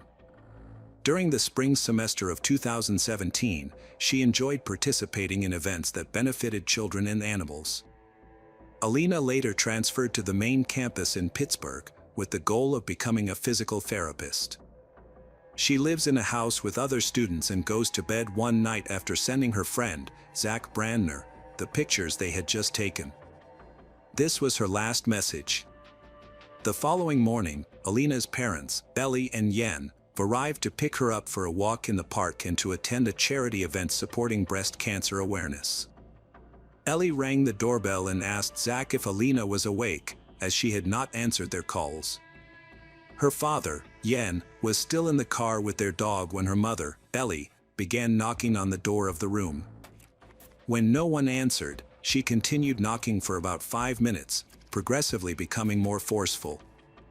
As fear set in, she started shaking the door. Meanwhile, the dog barked incessantly. Ellie called Yen into the house before kicking down the door. At that moment, Zach was on the stairs and could only hear screams.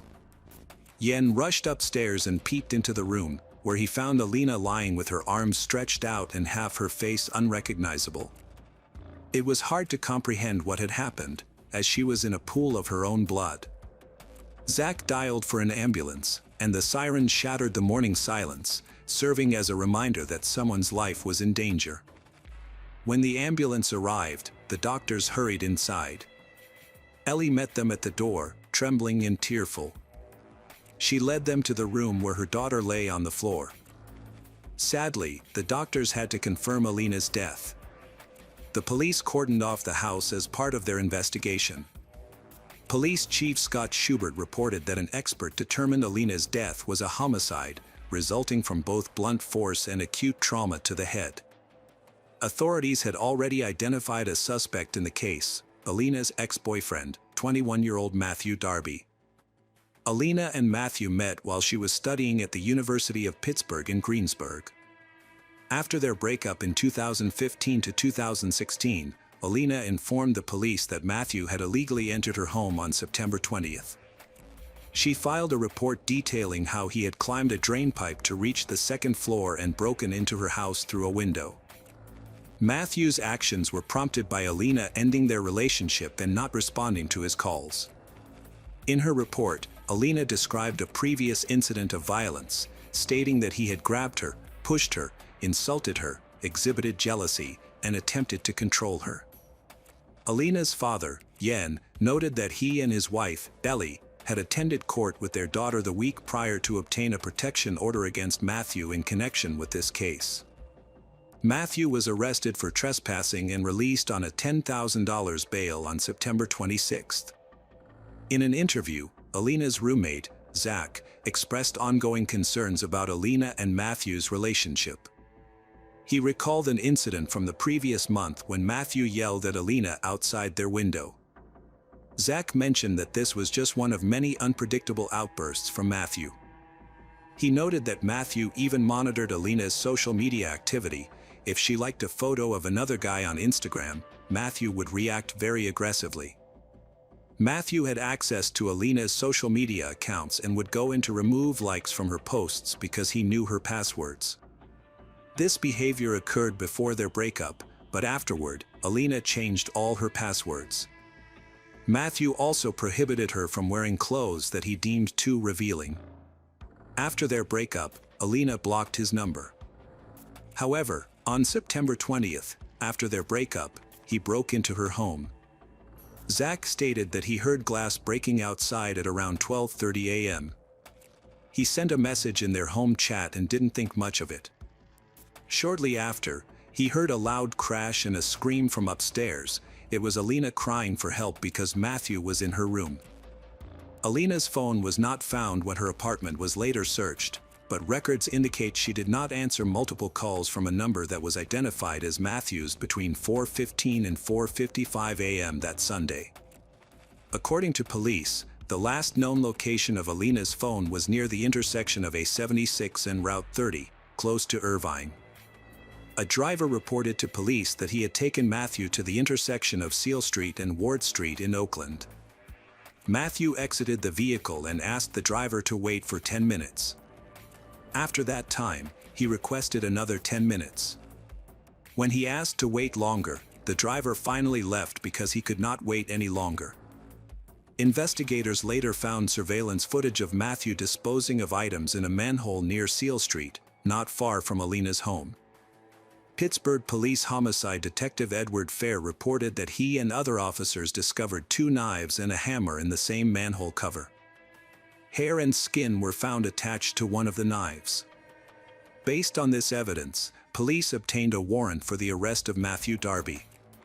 He faces charges of murder, trespassing, attempting to evade capture, theft, and possession of a weapon used in a crime. He was apprehended in Myrtle Beach, South Carolina, after a concerned citizen reported seeing him attempt to break into a window of a house. When the police arrived, they found a man who matched Matthew's description and confirmed his identity. He received additional charges for providing false information to the police in a public place. Each of these charges carries a potential fine and up to 30 days in jail. During a court hearing in South Carolina, Matthew's bail was denied, with the judge labeling him a potential flight risk. The judge informed Matthew of his right to an extradition hearing. When given the option, he chose to consult with his lawyer first. He also declined to testify about the South Carolina charges without legal representation. Alina's friends, many of whom are students at the University of Pittsburgh, attended the court session alongside her family. They brought signs to raise awareness about domestic violence and advocated for Alina's Law, a bill in the state legislature aimed at allowing judges to mandate electronic monitoring of high-risk domestic abusers. The judge confirmed all charges against Matthew, which include murder, attempted escape, trespassing, theft, and possession of a weapon for criminal use. Prosecutors provided evidence that Matthew was on the Duquesne University campus during the night of October 7th to 8th, where he was seen by University Police Officer Raymond Ma. Matthew inquired about directions to the Briar Hall dorms. Surveillance footage showed him in various locations on campus, including the Student Union, where a police officer permitted him to enter to charge his phone. Officer Raymond Ma observed that he seemed anxious and had a slight scent of alcohol. One photograph presented by prosecutors shows a man identified as Matthew wearing a striped Rush shirt with the Miller Beer logo while in a campus elevator. This shirt was found among Matthew's belongings when he was arrested a few days later. Prosecutors indicated that evidence released on January 19, 2018, shows Matthew in a Duquesne University elevator hours before he was said to be at his home in Oakland. However, Matthew's attorney, David Schrager, challenged this assertion, claiming the video does not clearly show that it was Matthew. Later, around 4 a.m., Matthew ordered an Uber that took him from his Briar Hall dorm to a street near his home, suggesting that someone else could have accessed Matthew's account. He fled the Pittsburgh area but was apprehended by police in Myrtle Beach 3 days later. Pittsburgh police discovered 2 knives in a manhole in Oakland, which they collected as evidence. Matthew is accused of discarding the knives after leaving Alina's home, where police claim he attacked her to death. Matthew's attorney, David Schrager, noted that the evidence presented at the preliminary hearing was weak and that he was not surprised by the outcome. Prosecutors announced their intention to pursue the death penalty for Matthew, citing that he had violated a protection order requested by Alina. Additionally, Alina had previously testified against Matthew, who has a history of violent crimes and threats. To avoid the death penalty, Matthew agreed to plead guilty to first-degree murder, which carries an automatic life sentence without the possibility of parole. Alina was a vibrant student aspiring to become a physical therapist. Ellie, Alina's mother, confronted Matthew, asking if her daughter's death made him happy and expressing her belief that he had failed. During the court proceedings, Matthew, wearing a red prison jumpsuit and a long-sleeve white shirt, only answered the judge's questions directly. When asked why he pleaded guilty, he stated that it was because he was guilty. He was sentenced to life in prison without the possibility of parole, a mandatory sentence for first-degree murder, and he also admitted guilt to charges of burglary, trespassing, and possession of an instrument of crime linked to Alina's murder. In a related case regarding the break-in at Alina's apartment 2 weeks before the murder, Matthew also pleaded guilty. A year later, Matthew, now with a new lawyer named Joseph Hudak, filed an appeal, arguing that his previous attorney had provided inadequate legal representation. He claimed that his previous attorney did not conduct a thorough risk analysis or properly explain the situation to him. In response, District Attorney Allegheny's office stated that Matthew's claims were likely to fail but acknowledged that a hearing might be necessary. Their decision was influenced by a principle known as the coordinating jurisdiction rule, which prevents judges in the same district from overturning each other's rulings. Matthew's lawyer, Joseph Hudak, viewed this as the first step toward overturning Matthew's life sentence. Matthew is actively seeking to be released from prison, but so far, all his attempts have been unsuccessful. He is currently serving a life sentence. Although Alina's family deeply feels her loss, they take pride in her enduring legacy and the positivity she brought to the world. In the face of their tragedy, they channeled their grief into a greater purpose. Alongside friends and community activists, they established a foundation in her name to support victims of domestic violence. The Alina Shikhet Foundation aims to help young women nationwide access the support and protection they need when facing abuse, while also advocating for laws that safeguard victims. The foundation organizes workshops and educational initiatives to create safe spaces for those in fear to seek help. It collaborates with law enforcement and legal professionals to devise innovative protection methods for domestic violence victims, including electronic bracelets for offenders and mandatory notifications for breaches of protection orders. Additionally, they host annual charity events and marathons to fundraise for victims. Alina's legacy extends beyond her passing. She left a mark on this world that will save lives and contribute to positive change. Casey Anthony was born on March 19, 1986. The woman once branded America's most hated is stepping back into the spotlight.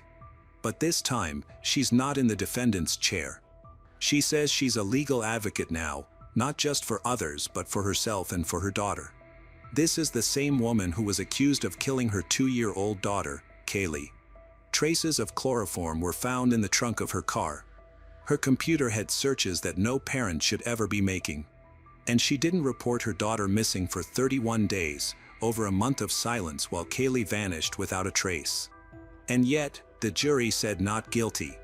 One juror admitted they couldn't rule out the possibility of an accident. They said that if they weren't sure a crime had been committed, how could they say she was guilty? 14 years later, Casey wasn't just back, she was taking control of the narrative. But before we dive into her return, let's take a step back in time to understand how this whole thing started. The voice on the line said it was an emergency. They found out that their granddaughter had been missing for a month. They said they had found their daughter's car that day, and it smelled like there had been a dead body in the car. 2-year-old Kaylee Anthony. Her own mother, Casey, hadn't reported her missing. Instead, for 31 days, Casey partied and hung out with friends.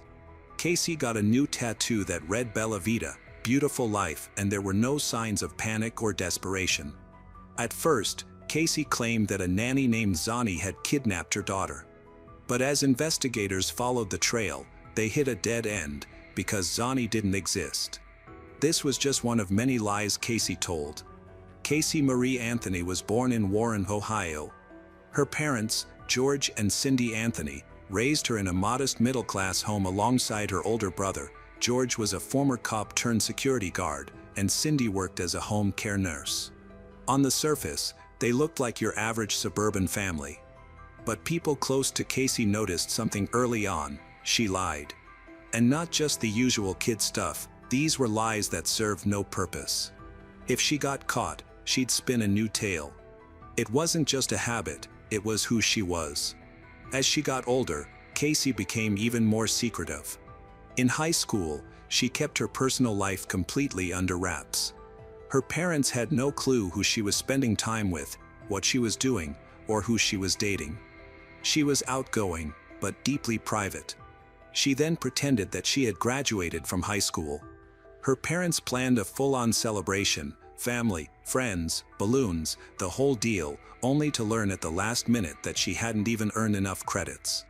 She kept it hidden until it was too late to fix. Rather than retaking classes, she dropped out altogether. And the lies just kept coming. She told her family she had landed a job at Universal Studios. She even claimed to work at the Hard Rock Cafe there. Every morning, she left the house for work. Every evening, she came home, chatting about fake coworkers and made-up stories from her shift. To everyone around her, she looked like a young woman getting her life together, independent, busy, and responsible. Then in 2005, a guy named Jesse Grund entered the picture. Casey fell hard and fast. From the outside, everything looked normal, maybe even hopeful. She had a boyfriend, a job, and a sense of direction. Not long after turning 19, Casey Anthony's life took a sharp turn. She found out she was pregnant. The news threw her for a loop. She wasn't sure she wanted to keep the baby. She even told her friends that adoption might be the better choice. After all, she loved her carefree lifestyle and wasn't ready to be a mom. But instead of being upfront about it, Casey kept the pregnancy a secret. It wasn't until she was 7 months along that the truth finally came out. Even then, she insisted she was still considering adoption. But her parents, Cindy and George, weren't having it. They were furious at the thought of giving up their grandchild. In their minds, this baby was family, and that was the end of the discussion. With adoption off the table, Casey was about to become a mother whether she liked it or not. On August 9, 2005, Casey gave birth to a baby girl, Kaylee Marie Anthony. From the very beginning, Kaylee was the center of the Anthony family's world, especially for Cindy. She practically stepped into the role of mother, showering her granddaughter with love and attention. But while Kaylee became the heart of the household, Casey continued building a life wrapped in more lies. For starters, she told Jesse Grund, her boyfriend at the time, that he was Kaylee's father. And Jesse, thinking the child was his, fully stepped up. He was ready to raise Kaylee like his own. That is, until a paternity test proved otherwise. The test shattered that illusion. Jesse wasn't the father. And just like that, the question of who Kaylee's dad became a mystery, and one Casey never cleared up. She told different stories at different times. In one version, the father had died in a car crash, but no such person was ever identified. Some people guessed it was an old boyfriend, while others thought it might have been someone her family didn't even know. George and Cindy never pushed too hard for answers. All that mattered to them was Kaylee. She was family, no matter where she came from. Her brother, Lee, had no idea she was expecting until just days before Kaylee was born. And they lived under the same roof. Naturally, Lee was livid. He felt completely blindsided and betrayed. The secret hurt him so much that he even refused to go to the hospital when Casey gave birth. As life with a newborn began, Casey introduced yet another curious character into the story, the nanny. She called her Zani, short for Zenaida Fernandez Gonzalez. According to Casey, Zani was the ex of a guy named Jeff, an IT worker from Universal Studios.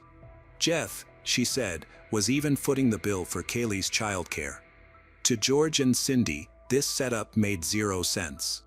Why would some random guy pay for their granddaughter's babysitter? Still, they didn't push back too hard. And weirdly enough, Kaylee had mentioned Zani and her dog a few times, which added just enough believability to keep them from digging deeper. But here's the thing, no one in the family ever met Zani. There were no visits, no phone calls, and no address. Meanwhile, Jesse Grund was still trying to make it work. Even after learning he wasn't Kaylee's father, he stayed committed. He bonded with the little girl and genuinely wanted to be there for her. He even proposed, and Casey said yes. For a brief moment, it looked like they might become a real family. However, by May 2006, cracks began to show. Jesse noticed Casey changing. She became distant, unreliable, and dishonest. Eventually, he couldn't ignore it any longer and ended the engagement. You'd think a broken engagement and single motherhood might slow her down, but not Casey. Instead, she dove headfirst into the party scene. While her parents stayed home caring for Kaylee, Casey was out living it up. Cindy and George took on the heavy lifting. They fed Kaylee, clothed her, and gave her a stable environment. Casey, on the other hand, seemed more interested in being young and wild than in being a mom. During one of her nights out, Casey met Tony, a young guy trying to make it as a DJ. Things moved fast. Within no time, they were dating, and she was spending most of her nights at his apartment, which he shared with a couple of roommates. Sometimes she even brought little Kaylee along. It was still her parents, Cindy and George, who were doing the heavy lifting, feeding Kaylee, bathing her, tucking her in at night. Honestly, they felt more like her real parents than Casey ever did. Then, on June 15, 2008, something exploded at home. A huge argument broke out. What exactly it was about, we'll never really know, but the very next morning, Casey left the house with Kaylee and claimed she was going on a work trip to Tampa. She packed bags like she was heading out of town, but, surprise, there was no trip. Instead, Casey spent the next several weeks partying like nothing had changed. She crashed at Tony's place, went clubbing, and drank almost nightly. Casey would dodge the question whenever Cindy called to check in. She would say that she was with the nanny, or that she was sleeping. But it wasn't long before things started to feel off. As her daughter remained missing, Casey's nightlife only ramped up. She entered a hot body contest at a club, posted party pics on MySpace, danced on bar counters, and even got a new tattoo that read Bella Vita, beautiful life. All while her 3-year-old was supposedly with a nanny no one had ever met.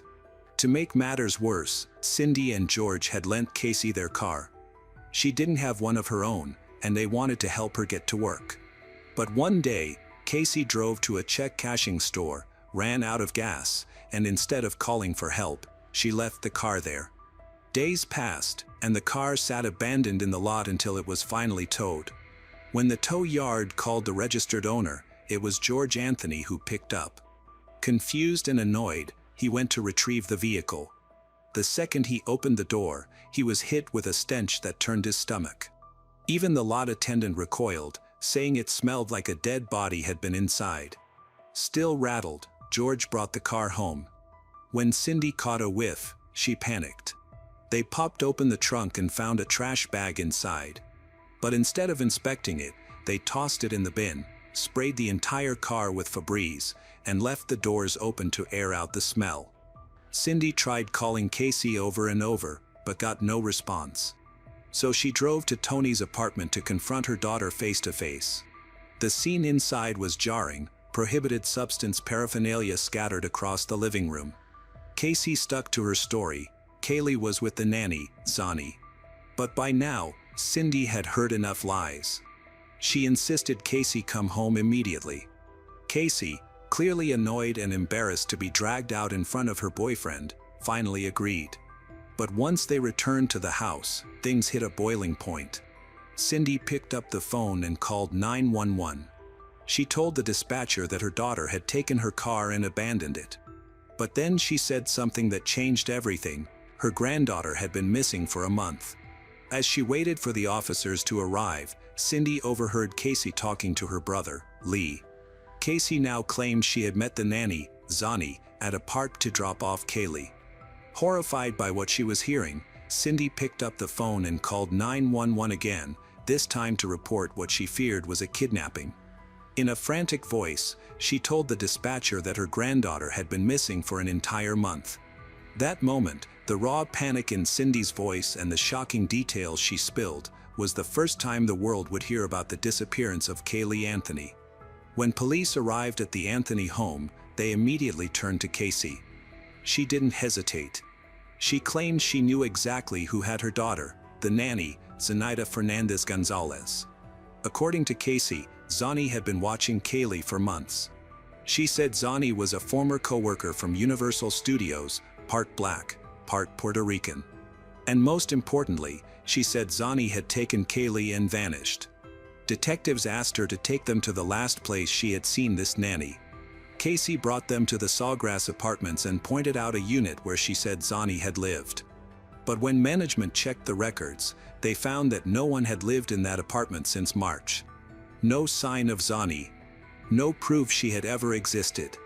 Surveillance footage didn't show Casey, Kaylee, or anyone resembling a nanny entering or exiting the building. At this point, detectives were almost certain Casey was lying. So they started digging deeper. Her so-called job at Universal Studios was another red flag. She had told her parents, her friends, and even police that she worked there. But when investigators followed up, they discovered the truth. She hadn't worked there in years. She'd been fired long ago and kept pretending. Still, they played along. They took her to Universal Studios and asked her to lead them to her office. And Casey, completely unfazed, walked straight through the employee entrance like she belonged. She waved to security, passed through the halls, and led them into the office area. For several minutes, she acted like she knew exactly what she was doing. Then she stopped, turned around, and finally admitted she didn't work there. That moment shattered what little credibility she had left. On July 16, 2008, police arrested Casey Anthony. The charges: child neglect, providing false information, and obstruction of justice. Meanwhile, Cindy sat down with detectives. She explained that when she went to pick up Casey's abandoned car from the tow yard, the smell coming from the trunk was unbearable, like something had died inside. She found a trash bag, some rotting food, and a pizza box covered in maggots. At first, she convinced herself it was just garbage gone bad. She couldn't shake the memory of her 911 call, where she had reported that the car smelled like there had been a dead body in it. Now, facing pressure, she tried to walk it back, said maybe it was just rotten pizza. But investigators weren't buying it. They brought with them hunting dogs, trained to detect the scent of human decomposition. When they reached the trunk of Casey's car, both dogs zeroed in on the same area, barking and scratching like they'd found a body. Inside, forensic experts found a small stain on the trunk liner, about the size of a toddler. And even more chilling, an extremely high level of chloroform, a chemical that can be used to knock someone unconscious. The pieces were starting to come together. But where was Kaylee? And what had really happened to her? But the horror didn't stop with the smell in the trunk or the lies about the nanny. Forensic experts found something else, something small but damning: a single strand of hair. They ran mitochondrial DNA tests, and the results narrowed it down to one of three people: Cindy, Casey, or Kaylee. This isn't just any hair. It's what's called a decomposition strip that forms when a person's body begins to decompose. The hair was long, untreated, and matched Kaylee's characteristics. Meanwhile, detectives searched the Anthony family's home computer, and what they found was jaw-dropping. Among the browser history was a chilling search for how to make chloroform. When investigators confronted Cindy about it, she threw out a strange explanation. She claimed she had been looking up chlorophyll, not chloroform, because her dogs had been eating bamboo and she wanted to know if it was toxic. Turns out, Cindy wasn't even home when the search was made. Records proved that Casey was the only person in the house at the time. She was the one who Googled it. Some believe she was in denial. But one thing's clear: Cindy was trying hard to shield Casey, even as the truth closed in. Still searching for answers, Cindy visited Casey in jail and asked her directly what Zani looked like. Casey didn't offer anything solid. Just more vague answers. By now, detectives had already figured it out: Zani the nanny didn't exist. There was a real woman named Zenaida Gonzalez, but she had no connection to Casey. They'd never met. It was all a lie. One of the lead interrogators confronted Casey with brutal honesty. He warned her that this was her only chance to come clean, because once the truth came out, there'd be no second opportunity. Casey remained silent for a moment, then repeated the same story, saying that was the last time she saw Kaylee and that she had dropped her off at the apartment. But the detectives weren't convinced. One of them firmly told her she was lying again. In response, Casey insisted she would never sell her daughter, saying that if she had really wanted to get rid of Kaylee, she would have left her with her parents, moved out, or even signed over custody, but she hadn't. Despite everything, despite the lies, the smell in the trunk, the DNA evidence, the Google search, no one knew where Kaylee was. Until December 11, 2008. That morning, just under a mile from the Anthony family's home, a utility worker named Roy Kronk was doing his usual rounds when he noticed something strange in the woods. About 20 feet off the road, he saw what looked like a small skull. At first, he thought it was trash. But when he poked it with a stick, he realized it was something far more disturbing. It was the skull of a child. Roy immediately called 911. This wasn't the first time he tried to report it. He had actually contacted the police months earlier, saying the area seemed suspicious. But no one had followed up. His warning had been brushed off. This time, law enforcement took it seriously. When officers arrived, they found far more than just a skull.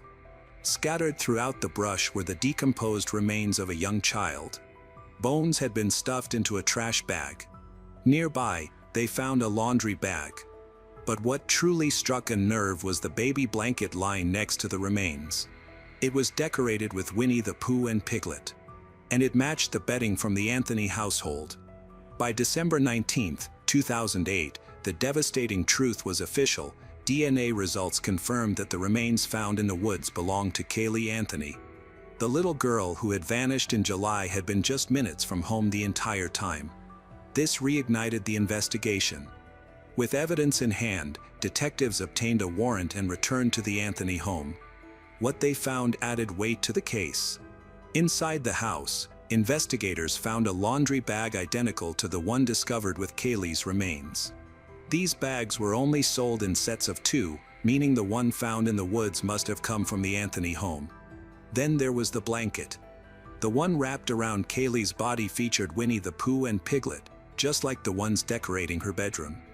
There was no denying it now, the evidence was stacking up, and it all pointed straight to Casey.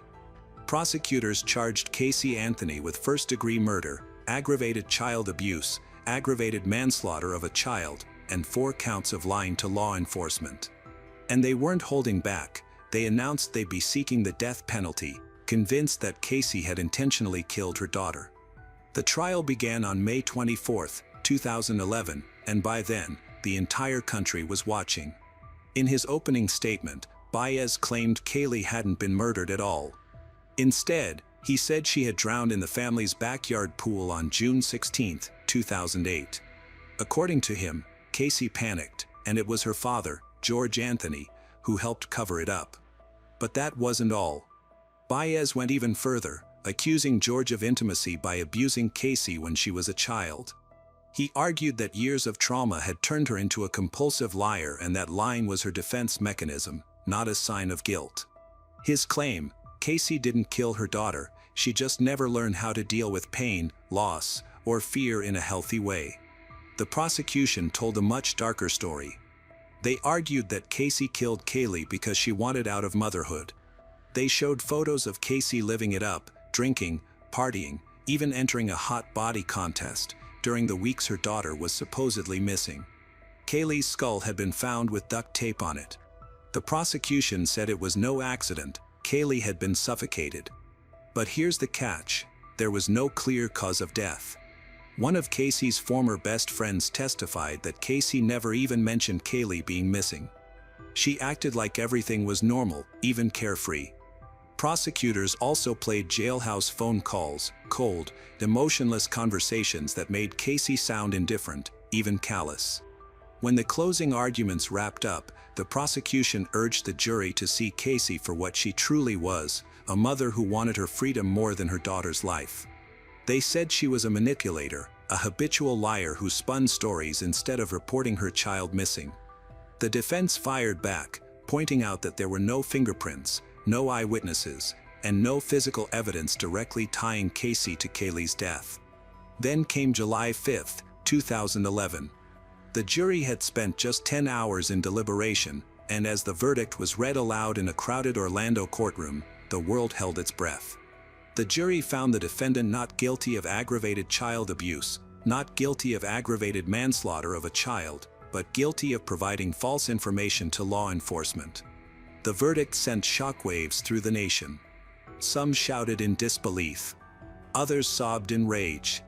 Millions believed Casey had gotten away with murder. But legally, the prosecution hadn't proven how Caylee died.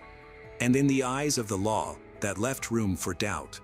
On July 17, 2011, Caylee Anthony walked out of jail a free woman, having already served her time for lying to police. The public turned on her. People screamed baby killers outside courthouses and in the streets. Despite being labeled a murderer by millions and losing her daughter under the most suspicious circumstances, Casey never once publicly broke down. There was no visible remorse. Instead, she carried on like it was just another chapter behind her. In March 2017, nearly 6 years after her acquittal, she gave her first interview to the Associated Press. She admitted to lying to the police. She acknowledged the public's hatred toward her. But the strangest part? She didn't seem to care. If anything, she looked like someone who had come to terms with being infamous, and maybe even embraced it. By December 2020, she was back in the headlines again. This time, it wasn't about Kaylee. It was about business. Casey filed paperwork to launch a private investigation firm in South Florida. Then, in November 2022, she stepped back into the spotlight for a televised bombshell, Casey Anthony, Where the Truth Lies, a 3-part docuseries on Peacock. In it, she leveled shocking accusations, this time pointing the finger at her father, George Anthony. She said that the only person in the world who still mattered to her was her daughter, but she was still defending the fact that she hadn't hurt her. The headlines exploded. Casey Anthony blames her father for Kaylee's death. When approached by Inside Edition, George Anthony had little to say and muttered that he was in contact with an attorney. When asked by photographers to respond to his daughter's claims, he stayed tight-lipped. But George and Cindy Anthony didn't go completely silent. In January 2024, they appeared on an A&E true crime reality show. Both took lie detector tests while reliving Kaylee's disappearance. In one moment, George denied knowing where Kaylee was during the 6 months she was missing. In another, Cindy shocked viewers when she said she believed that Casey knew exactly what happened to their granddaughter. And just when you thought the saga might finally fade, Casey popped back up, this time on TikTok. In March 2025, she posted her first video, promoting her Substack page. She called herself a legal advocate and researcher. In the 3-minute clip, she spoke directly to viewers and said that if she was going to continue operating as a legal advocate, she needed to advocate for herself and for her daughter. Just like that, Casey Anthony was back. But not as a grieving mother. Not as someone seeking justice. As someone rebranding again, recasting herself not as the accused, but as an advocate. But through every twist and turn, one truth has never changed: a child is gone. And no one has been held responsible. Kaylee Anthony's memory still lingers like a shadow over this entire case. The public hasn't forgotten. Even the jurors who found Casey not guilty weren't spared. They received so many threats that their identities remain sealed to this day. And now, as Casey lives her life, unbothered, free, and forging a new identity online, one question still echoes: will justice ever come? We are about to hear a chilling and heartbreaking story that took place in Staten Island, New York. This is the story of Janine Camerata, a 37-year-old teacher and mother who disappeared without a trace. She had 3 children whom she loved dearly, a classroom full of first graders at Public School 29 who looked up to her. On that Saturday night, shortly after 8 p.m., Janine was finishing a shopping trip with her boyfriend, Aaron Sachecki. They had just been at Target picking up everyday items. After dropping Aaron off at his home in New Drop, she told him she was heading to Queens to see her 2 youngest children. As her white 2017 Chevy Cruze drove away, that was the last time anyone saw her alive. Hours went by with no calls, no texts, and no sign of her car. On Monday, April 1st, Janine did not show up at Public School 29. Her principal sensed something was wrong since Janine was usually very dependable and would always call if she was delayed. However, she hadn't called. By midday, the police received a report about Janine's disappearance, and detectives began investigating immediately. They searched for her car and wondered if she had made it to Queens. More questions arose as time passed. Janine's life is always busy. She taught kids to read during the day, stocked shelves at night, and advocated for her own children whenever she could. Janine was petite at just 4 feet 11 inches, but her spirit was larger than life. Her sister, Christine, described her as the glue of their family, always ready to provide laughter or support when needed. By 2005, Janine had discovered her true passion for teaching. She secured a job with the Department of Education and eventually worked at Public School 29 in Staten Island. Her first graders brought her immense joy. She devoted hours to making lessons enjoyable, receiving smiles and hugs in return. However, teaching alone didn't cover all her expenses, so she also worked shifts at a Dollar Tree. This relentless pace was typical for Janine. Her true motivation. Her children. Janine has 3 children, an older teenager from a previous relationship who lives with their father on Long Island, and 2 younger children, a 3-year-old son, a 7-year-old daughter, from her marriage to Michael Camerata. Their marriage began with optimism but quickly became troubled. In the beginning, Michael was very affectionate, showering Janine with declarations of love. She felt deeply for him. She envisioned a bright future together. Like many couples, they experienced a honeymoon phase, but after a few years, conflicts began to arise. By 2017, Janine felt she could no longer stay in the marriage. She moved out of their home into an apartment in New Brighton. This move was not just a change of address, it represented her stand for independence. After troubling confrontations with Michael, she obtained a protective order against him and was battling fiercely for custody of her children, who were living with him in Queens. Every dollar she saved was dedicated to creating a stable home and reuniting her family. Despite her experiences of heartbreak and turmoil, she remained resilient. The custody battle was her major challenge. With court dates approaching, she was determined to win her children back. Janine's sister, Christine, informed detectives that on Thursday, just 2 days before Janine was last seen, she filed for divorce from Michael and requested custody of their children. Christine expressed her concern that Michael might have harmed Janine, which could explain why no one had been able to contact her. It became evident from Christine's comments that Janine's relationship with Michael had been tense, particularly as she fought for custody of the kids. However, Christine's suspicions were also directed towards Aaron, Janine's current boyfriend. Janine had not shared much about Aaron with Christine, but when they first met, Aaron gave off a strange vibe. He stated that the last time he saw or spoke to Aaron was on Saturday night into Sunday. Detectives began to consider Aaron as a potential suspect, prompting them to conduct a background check on him. They found that he had a criminal record, including several arrests and a contempt charge for violating a protection order from a previous girlfriend before his relationship with Janine. This information raised further concerns. Aaron described their relationship as happy. They had met at work, and he insisted he loved her. He explained that they didn't live together, and the last time he spoke to Janine was when she left his house around 9 p.m. that Saturday night. He said Janine hadn't answered his texts or calls for days. Then on Monday, April 1, 2019, he received messages from her saying she'd had a long night and a rough couple of days, didn't want to talk to anyone. She asked him not to contact her. He assumed their relationship was over without a proper conversation. Frustrated, he started texting her with vulgar, nasty language. The messages could have been incriminating, but because he willingly provided all the information, the detectives didn't feel he was involved, at least, not yet. They let him go, knowing that they could bring him back in if needed. As the investigation deepened, the detectives sifted through the tangled web of Janine's relationships. Michael's controlling nature began to become apparent. Jessica Pobega, a friend of Janine, reached out to a slew of news companies and newspapers, anything they could think of to spread the word. Janine's friends, especially Jessica, expressed extreme concern, and their efforts paid off quickly.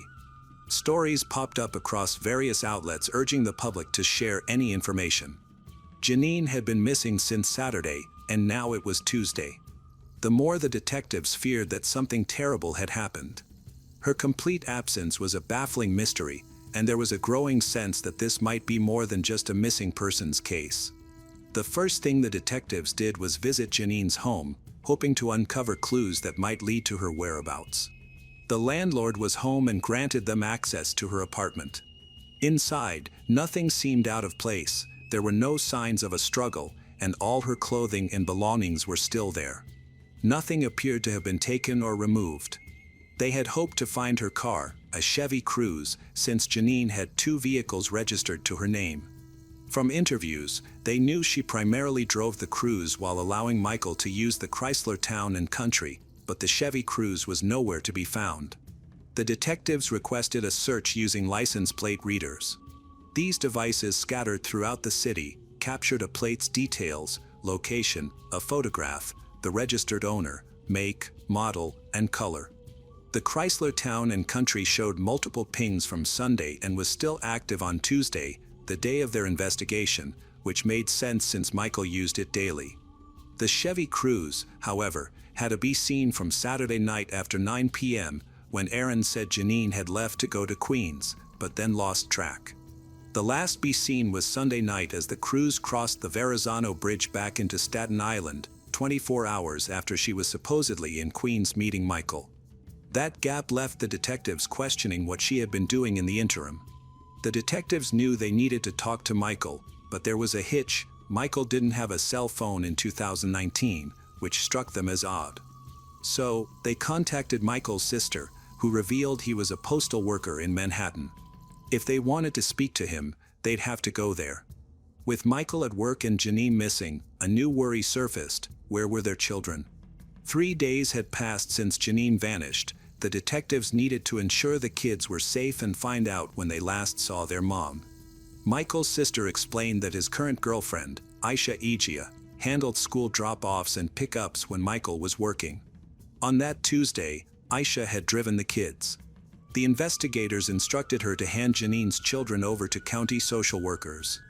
Afterward, Detective Torres sat down to interview her. When they informed Aisha that they were investigating Janine's disappearance, Aisha explained that Janine had been her children's teacher at PS 29 and often helped out in the classroom. Over time, they had become friends, and Janine occasionally asked Aisha to babysit. When Torres asked about her last interaction with Janine, Aisha said Michael had been upset after being served alimony and child support papers. Beyond that, she described their relationship as amicable. Aisha recounted that the day before Janine went missing, Janine had contacted her to arrange a meeting with Michael about the kids. They agreed that Janine would meet them in Queens to discuss the court papers and take the children for the weekend. According to Aisha, Janine met them in front of their building. Janine asked to take the kids, but Michael said it was too late, they were already asleep. Janine then said she would stay there to rest. Aisha and Michael left her sleeping in the car. Aisha claimed that was the last time they saw her. Something felt off, but at that point, they still didn't have evidence of a crime, just a missing persons case. While Torres interviewed Aisha, social workers spoke with Janine's children, confirming they hadn't seen their mom. They were returned to Aisha's custody since Michael was still in Manhattan waiting to talk to the detectives. Aisha's account made her and Michael the last known people to have seen Janine alive.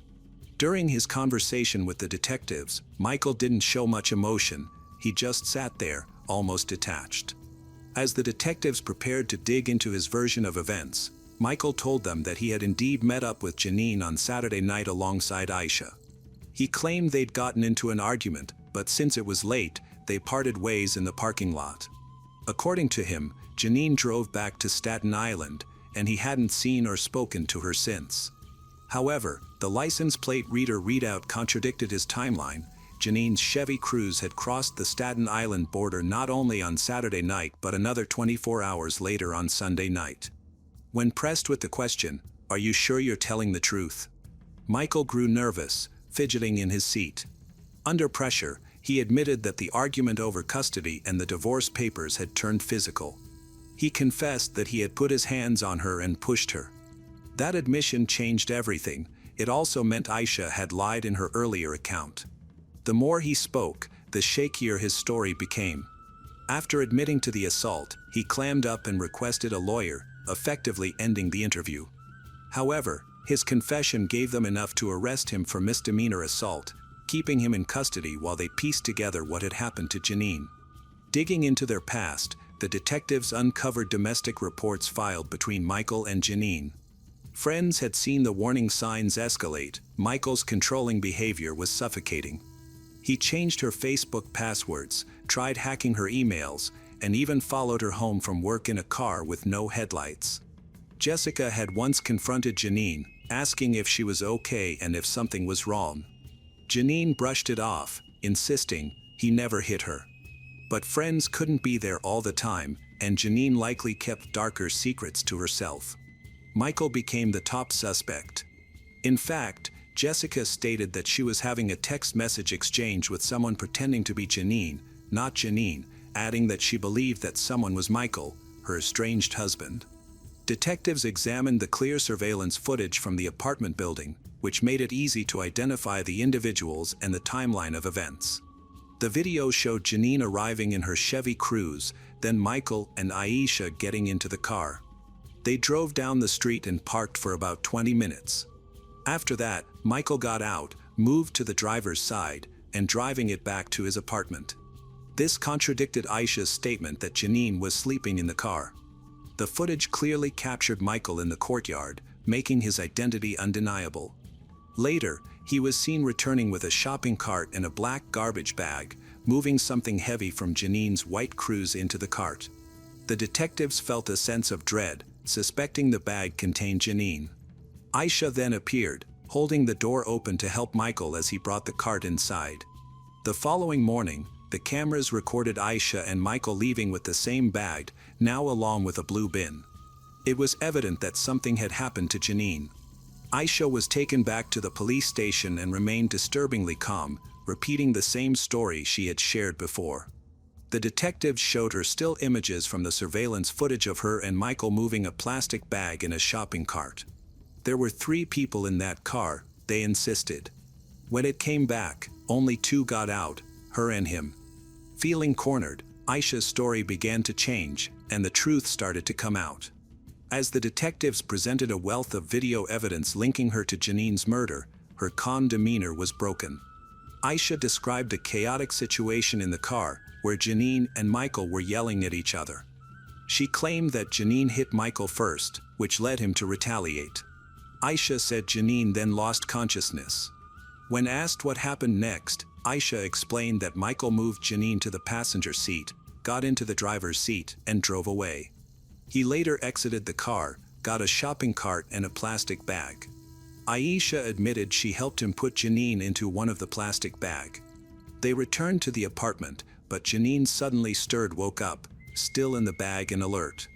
The argument escalated again, with Janine screaming and pulling her hair, which made Michael anxious because he didn't want the neighbors to hear. In response, he punched her, knocking her out again. Aisha insisted that Janine was still breathing at that time, but when Janine woke up later, she had disappeared. When the detective asked Aisha about Janine's whereabouts, she claimed she didn't know. As a result, the police arrested Aisha and charged her as an accessory to the crime. This was a turning point in the investigation. It was Thursday, April 4, 2019, 5 days since Janine's white Chevy Cruze had vanished. At that moment, the police received a tip indicating that Michael was renting a storage unit on Staten Island, about 4.5 miles from Janine's apartment. The unit was located in a quiet area, featuring rows of green doors under bright floodlights, usually a place for storing old furniture. The team obtained a search warrant for Michael's storage unit. Once they arrived, they cut the lock and opened the gate. Inside was a standard storage space filled with boxes and personal items, but a large black trash bag caught their attention. When they opened it, they discovered a gruesome sight: human remains that had been burned beyond recognition. Despite air fresheners, the smell was overpowering. It was a desperate attempt to cover up a horrific act. The New York City Medical Examiner is conducting an autopsy to establish the identity and cause of death. The medical examiner took the entire container. After the examination, it was confirmed that the body belonged to Janine Camerata, that the cause of death was blunt force injuries to the head and asphyxiation. The official results are in: Janine was murdered. Now, the detectives faced the task of proving beyond a reasonable doubt that Michael and Aisha had killed her and dumped her body. The storage registered in Michael's name was a damning clue, but they needed more. They pinpointed when Michael had been at the facility and reviewed the surveillance footage. It showed the Chrysler Town and Country pulling in, parking. Michael and Aisha carried out the plastic bag containing Janine's body, and then Michael hauled the plastic bag into the storage unit. Aisha's account claimed Michael struck Janine, but the autopsy revealed blunt force trauma to the back of her head. Michael had been in the front passenger seat while Aisha sat behind, making it likely that Aisha delivered the blow. Evidence further showed Aisha aided Michael at every turn in the crime. Both now faced second-degree murder, though they pleaded not guilty. Prosecutors pointed to money as the motive, while Aisha's lawyer argued that alimony and child support payments would drain Michael's funds, painting he as the one with the most to gain from Janine's death. Fast forward to September 28, 2021, at the state Supreme Court in St. George, Staten Island. The trial of Michael Camerata begins, featuring 5 weeks of testimony that reveals the nightmare of March 30, 2019. The prosecution, led by Assistant DAs Adam Silverlight and Timothy Richard, comes loaded with evidence: the surveillance taped Michael with that plastic bag, the GPS from the van, and the storage unit he rented. Their story is clear: this was no accident. Michael planned it, killed Janine to stop her custody push, and burned her to bury the truth. After keeping the body overnight in their home, Michael and Aisha drove the corpse to extra space storage, where it was burned, said the prosecutors. The defense, led by Mario Guechi, fights back with a twist. They don't deny that Michael moved the body, but they claim Aisha is the killer. On October 18, 2021, after hours of deliberation, the jury found Michael guilty on all counts: murder, concealment, and tampering. He remained stone-faced as the verdict was read, while Janine's sister, Christine, muffled a sob. On November 17, Judge Mario F. Mate sentenced him to 23 years in prison. Aisha, in the meantime, accepted a plea deal, pleading guilty to first-degree manslaughter. The judge sentenced her to a term of 7 to 9 years, which Janine's friends and family felt was too lenient. They believed she deserved the same punishment as Michael, if not more. Judy Anderson did not come to work on the morning of December 26, 2007. She worked at the post office with her friend Linda Thiele, who had known her for many years. They communicated regularly and spent time together on weekends. Judy was known for being a responsible employee who rarely missed shifts without a valid reason. However, that day was different. Linda requested time off from work and went to Judy's house at 9 a.m. to check on her. When Linda arrived, no one was home at that time. As she approached the house, she noticed both of Judy's family cars parked outside, but the house appeared empty. When Linda knocked on the front door, there was no response. After knocking more firmly and checking the door, she discovered it was unlocked, which struck her as odd given the house's outward appearance. Upon entering, she was met by a strange and unpleasant smell. She tried to call family members, but no one answered. As she walked through the first floor and past the basement, she noticed something unusual below. Entering the dark basement, she spotted a man lying on the floor and initially thought he had suffered from carbon monoxide poisoning. As she approached him, she realized he had been shot. In the dim light, she discerned that there were several more bodies in the basement. Since she lacked her mobile phone, she used the family's home phone to call emergency services, 911, to report that she had found 3 bodies in Judy's home. Police arrived at the scene at around 9:30 a.m. and quickly realized that the tragedy was much worse than Linda had anticipated. In the basement, they discovered a couple and their 2 young children, all of whom had been attacked in the head. The small town of Carnation, Washington, was known for its peaceful atmosphere, making the horrific events of that day particularly shocking and ruining Christmas for the community. Around 11 a.m., while forensic teams were working at the scene, Michelle, the daughter of Wayne and Judy, arrived with her boyfriend, Joseph Thomas McEnroe, and attempted to access their trailer. The police needed to speak with them, but from the start, detectives noted their odd behavior. Although the area was clearly marked as a crime scene, neither Michelle nor Joseph seemed to care about the situation, nor did they ask about their family members. This indifference was particularly striking given Michelle's suspicious demeanor. Joseph appeared more vulnerable, nervously confessing to the family's murder from the outset. He expressed genuine remorse, crying and calling himself a monster. Eventually, Michelle also broke down and confessed her role in the murders. Both agreed to cooperate with the investigation, leading detectives to seek the murder weapon. They directed law enforcement to where they had disposed of 2 weapons in a nearby river. When you got there, a team of divers had recovered crucial evidence, which had been sent to the laboratory for analysis. The ballistic tests confirmed that these were the weapons used in the killings. Investigators were left to ponder what had driven such a tragic event within the family. Wayne was known for his ambition. He had been working hard to obtain a good education and build a career, and his dreams had started to come to fruition. After experiencing an unsuccessful first relationship, he was in the process of establishing his personal life. Then Wayne met Judy, whom he later referred to as his soulmate, and together they built a loving family that they cherished. By 2007, they had been happily married for 31 years and were living on their farm.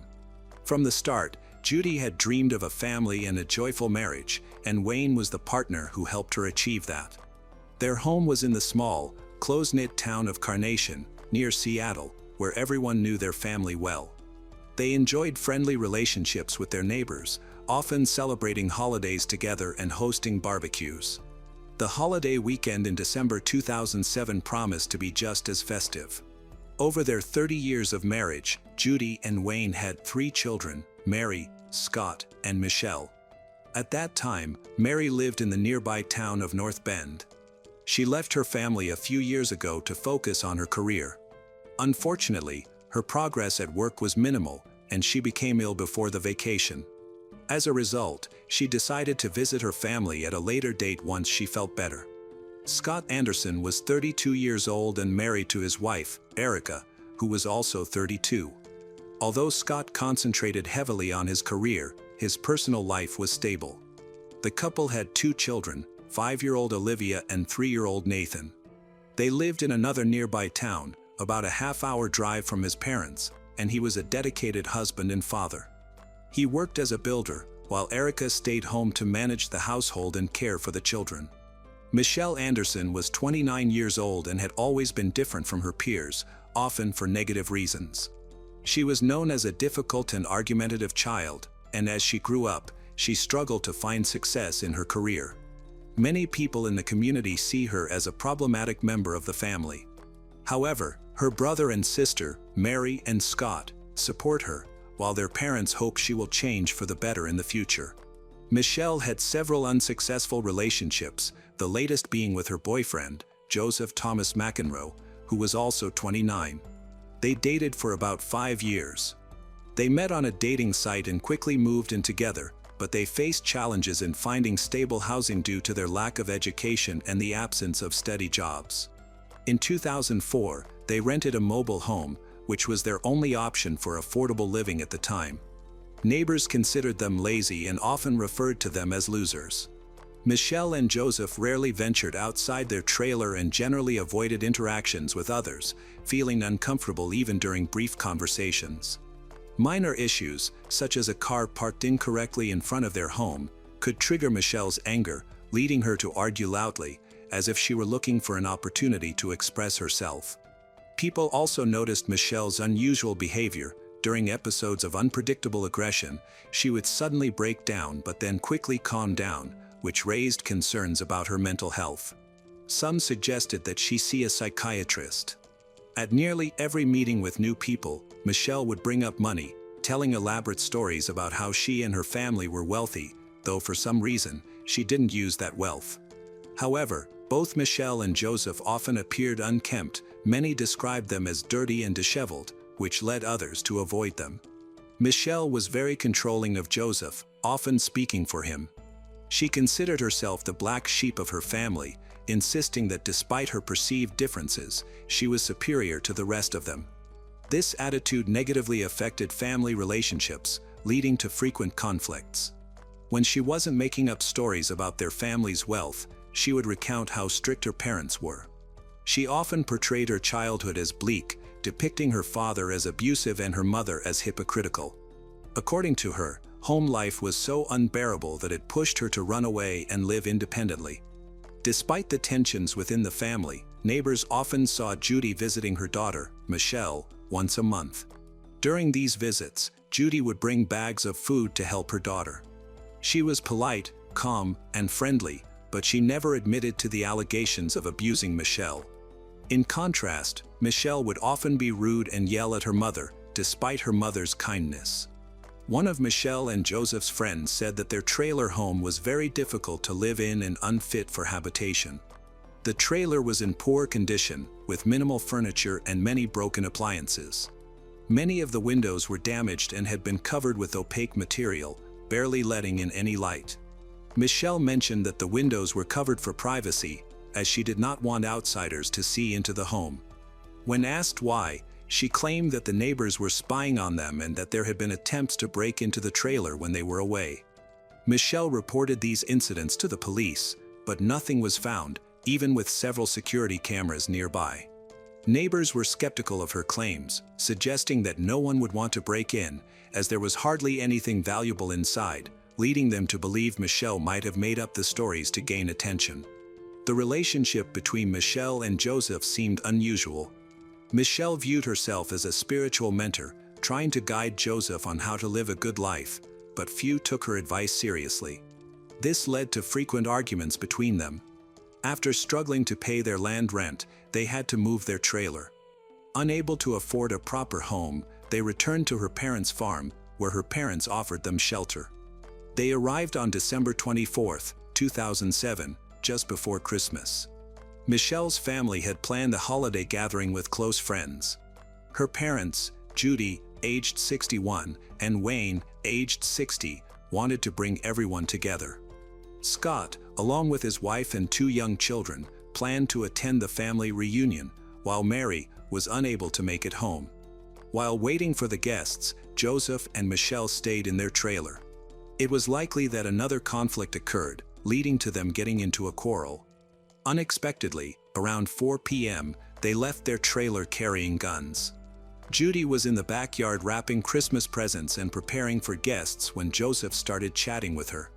Meanwhile, Michelle silently approached from behind, armed with a gun. Inside the house, Wayne was reading a newspaper and noticed the situation. Suddenly, Joseph grabbed the weapon and attacked Wayne in the head, killing him instantly. Shortly after, Judy was attacked 3 times. Taking advantage of the chaos, Michelle and Joseph dragged the bodies to the barn behind the house. It was only when the noise drew the attention of neighbors, who lived far away, that the gravity of the situation became clear. Michelle and Joseph quickly cleaned up the blood and tried to erase any evidence of the crime because they had less than an hour before Scott and his family were expected to arrive at around 5 p.m. Soon after, the Scott family arrived, expecting to celebrate Christmas. They were puzzled when Judy and Wayne were not there to greet them, as they were usually caring and eager for their grandchildren's arrival. Michelle explained that they had gone grocery shopping and would be back soon. Unaware of the danger, they went into the living room and didn't notice that their parents' cars were parked outside. As soon as Scott, Michelle's brother, settled onto the sofa, Joseph confronted him. Michelle pulled out the weapon and attacked Scott multiple times in the head, killing him instantly. Erica, 30 years old, stood up in shock but managed to escape with the children. Michelle and Joseph attacked them but missed several times, then ran out of ammunition. While Michelle and Joseph were reloading the gun, Erica managed to lock herself in a room and called 911 at 5:13 p.m.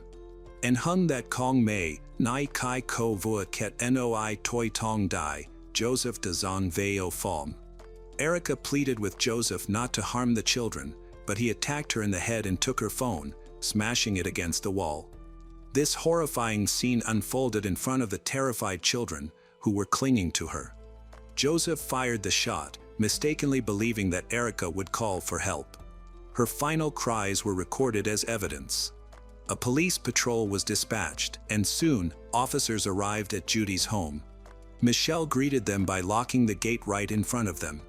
She reluctantly spoke to the officers, insisting that everything was fine and refusing them entry. Unable to access the house, the police had no choice but to leave. When Michelle and Joseph were arrested, they attempted to justify their violent actions. Michelle claimed she was angry at her parents and brother. She stated that Scott owed her a significant amount of money, which he had refused to repay despite her repeated requests over the years. When Michelle sought support from her parents regarding this issue, they ignored her, which fueled her resentment. Additionally, she mentioned enduring physical and emotional abuse from her father for many years. Just before the murder, her mother pressured her to pay rent, expressing frustration over her living situation in a trailer on their farm. However, nobody believed Michelle's claims. Their acquaintances knew that Joseph and Michelle were not in a position to lend money. They only had small amounts, like $3 to $5, while Scott was financially stable and didn't need loans.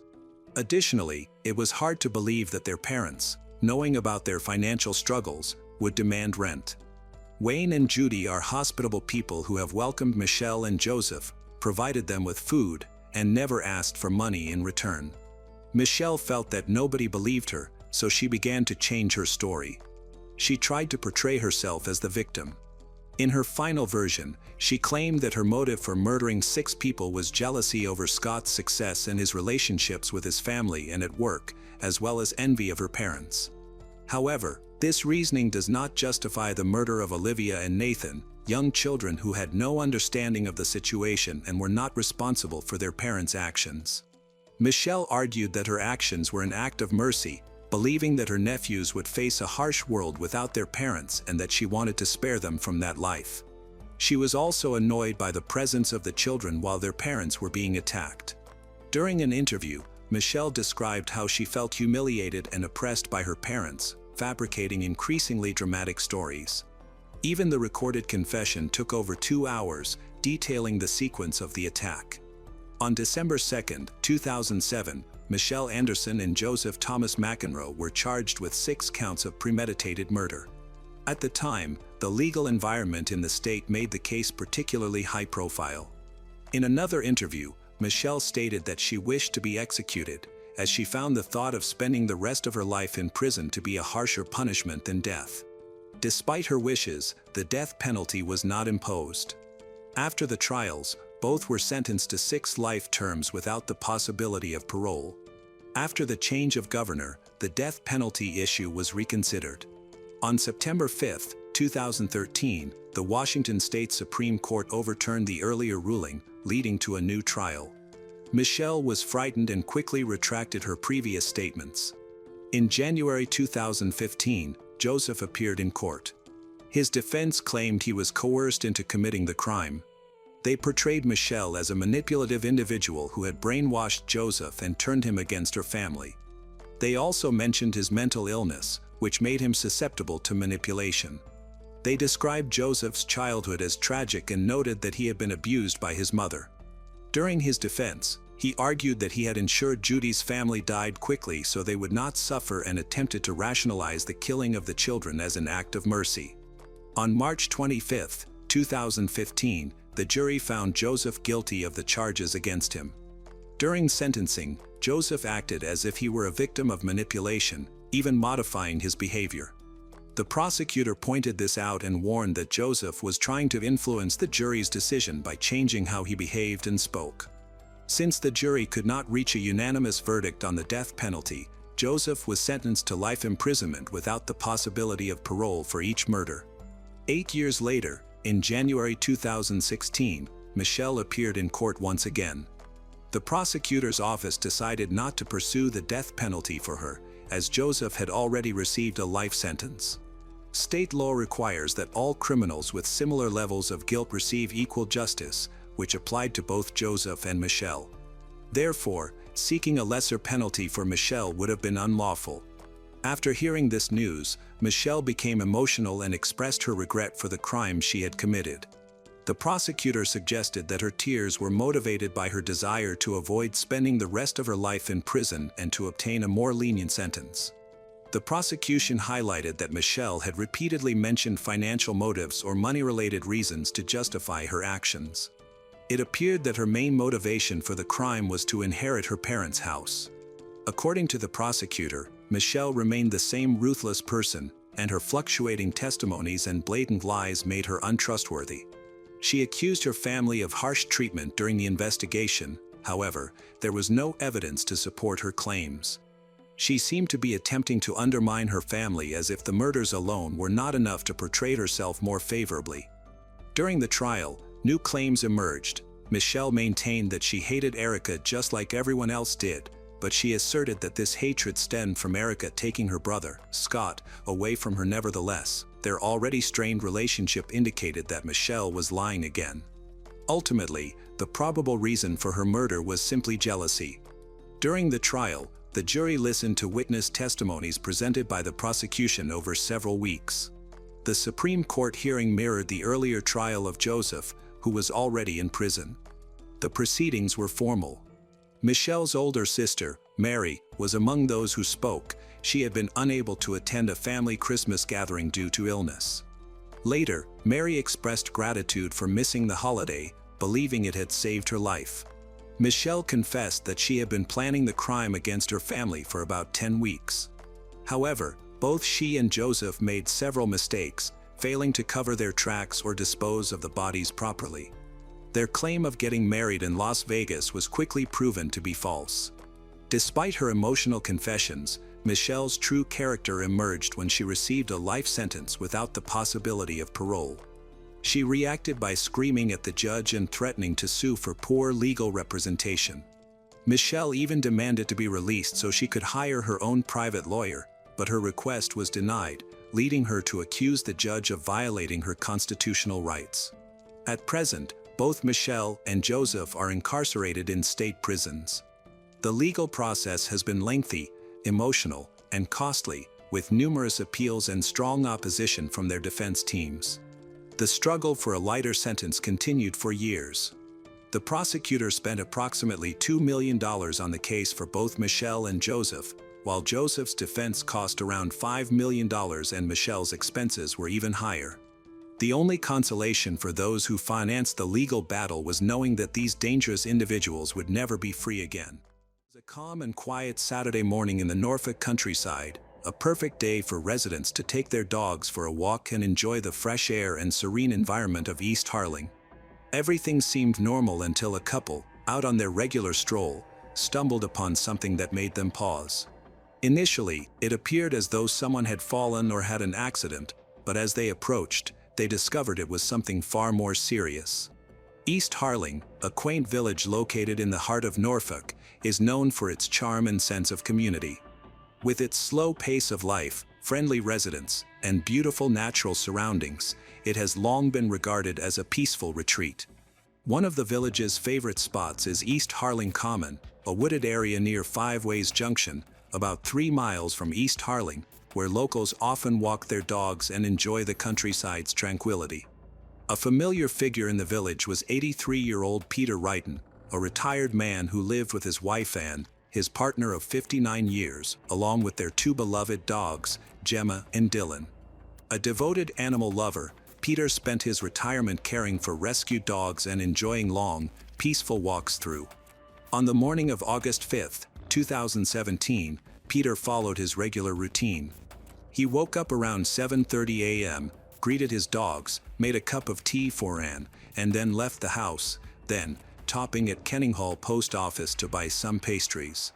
By 10:20 a.m., everything had changed. That morning, a couple was walking their dogs in the heath when they noticed 2 dogs running loose, apparently without an owner. As they got closer, they spotted blood stains near some brambles, near Five Ways Junction. What they initially thought was a discarded mannequin turned out to be Peter's body, partially hidden in the underbrush. He had suffered severe injuries, with 45 stab wounds, many on the back of his neck, and a deep cut that reached his spine. Despite being older, he had defensive wounds on his hands, indicating he had fought back. His loyal dogs stayed by his side until help arrived. The peaceful village was soon filled with flashing lights and investigators. Anne, unaware of the tragedy, arrived at the scene and was taken home by officers, then delivered the heartbreaking news. This horrific event devastated the community. Peter, a kind, gentle man known for his warmth, was deeply mourned by friends and neighbors. Flowers were placed throughout the heath, and his family remembered him as someone who was always kind to others. The investigation that followed was among the largest ever carried out by Norfolk Police, involving over 100 officers and support from the National Crime Agency. The case was complicated due to the lack of a clear motive, no signs of robbery, and no CCTV footage. Officers worked to retrace Peter's last movements, noting he was seen at a local shop at 10:08 a.m. and later spotted driving his red Skoda toward the heath. They sought witnesses and concentrated on 3 unidentified men seen in the area that morning, one of these men had been changing his shirt near the scene. A breakthrough occurred when a local man, who also walking his dog that morning, reported a suspicious individual. This man was alone, not accompanied by a dog. He dressed in flip-flops and shorts, unusual for the woods. His behavior was odd, as he avoided eye contact with others. A detailed description led to the creation of a sketch, which provided investigators with a promising lead. This lead pointed to Alexander Palmer, a 24-year-old former commando. Despite having no criminal record, a psychiatrist who had treated him recognized him from the sketch. Palmer had a troubled history of severe mental health issues stemming from a violent incident during his military training. After he was discharged in 2015, his condition deteriorated. His family reported a significant change in his personality. He began experiencing disturbing delusions and auditory hallucinations. He developed a troubling obsession with dog walkers, believing they were whispering insults about him and often expressing his hatred for them in writing. One diary entry from 2015 chillingly outlined a plan to attack dog walkers, stating, "I hate dog walkers. If I do this, everyone will know my name." In early 2017, troubling signs began to surface that would lead to a disturbing investigation. Alexander, who was already known to mental health services, wrote in his journal about feeling overwhelmed. He stated, "I'm nearly ready. All this pain and hatred has been building up inside for so long. I can't stop it now, it's getting hard." Around the same time, he informed his psychiatrist that he was hearing voices, hallucinations telling him to harm others. He also revealed that he had bought a machete and a hunting knife. Concerned about this information, a specialist evaluated him and sent a letter to Alexander's psychiatrist, urging him to dispose of the weapons. However, any hope that he would comply faded as the investigation into the brutal murder of 83-year-old Peter advanced, with evidence increasingly pointing to Alexander. In the early hours after suspicions grew, the police quickly arrested him. The police found DNA on Peter's trousers that matched a sample taken from Alexander. Additionally, they discovered Peter's blood on Alexander's jacket collar, further linking him to the crime scene. Alexander initially stated that he had been in the area that day but had not seen or interacted with Peter. He claimed he had wandered through the woods, feeling emotional, even crying, before going back to his car and leaving. The evidence painted a different picture. When questioned, Alexander had difficulty explaining how his DNA was found on the victim. His responses were unclear and seemed to avoid giving direct answers. Investigators confronted him about his interest in weapons, military strategies, and violent thoughts, highlighting that his presence in the woods appeared suspicious rather than accidental. Further examination of Alexander's vehicle revealed a map marked with specific areas near the heath. CCTV footage showed he changed his shirt from light to dark that day, despite his claim that he hadn't changed at all. A picture of a knife was also found on his phone, which forensic experts believe matches the weapon used in the murder, but that knife has never been found. Among the disturbing evidence is a selfie Alexander took shortly after the murder. With increasing physical evidence, inconsistent statements, and his digital activity pointing to his involvement, Alexander was charged with the murder of Peter. Before the trial began, he underwent psychiatric evaluations to assess if he was mentally fit to stand trial and if he understood his actions. The evaluations confirmed that he could stand trial and understood the consequences of his actions. In February 2018, Alexander's trial commenced. During the proceedings, recorded interviews showcased his ongoing mental health issues. He spoke of a voice he called Little Alex, which had evolved from a hallucination to a constant voice in his head. The prosecution built a strong case not just on DNA and physical evidence, but also on phone records showing Palmer in the area between 10:19 a.m. and 10:51 a.m., a crucial period for the investigation. Surveillance footage confirmed his car left the area shortly afterward. Additionally, 2 weeks before the murder, he drove the same route to the heath, indicating he may have premeditated the act. The court. Brian and Beverly originally met at a mutual friend's party in the spring of 2001 when they were both attending college. From the very first moment, they felt a special connection. What started as friendship quickly blossomed into a deep relationship, making them inseparable.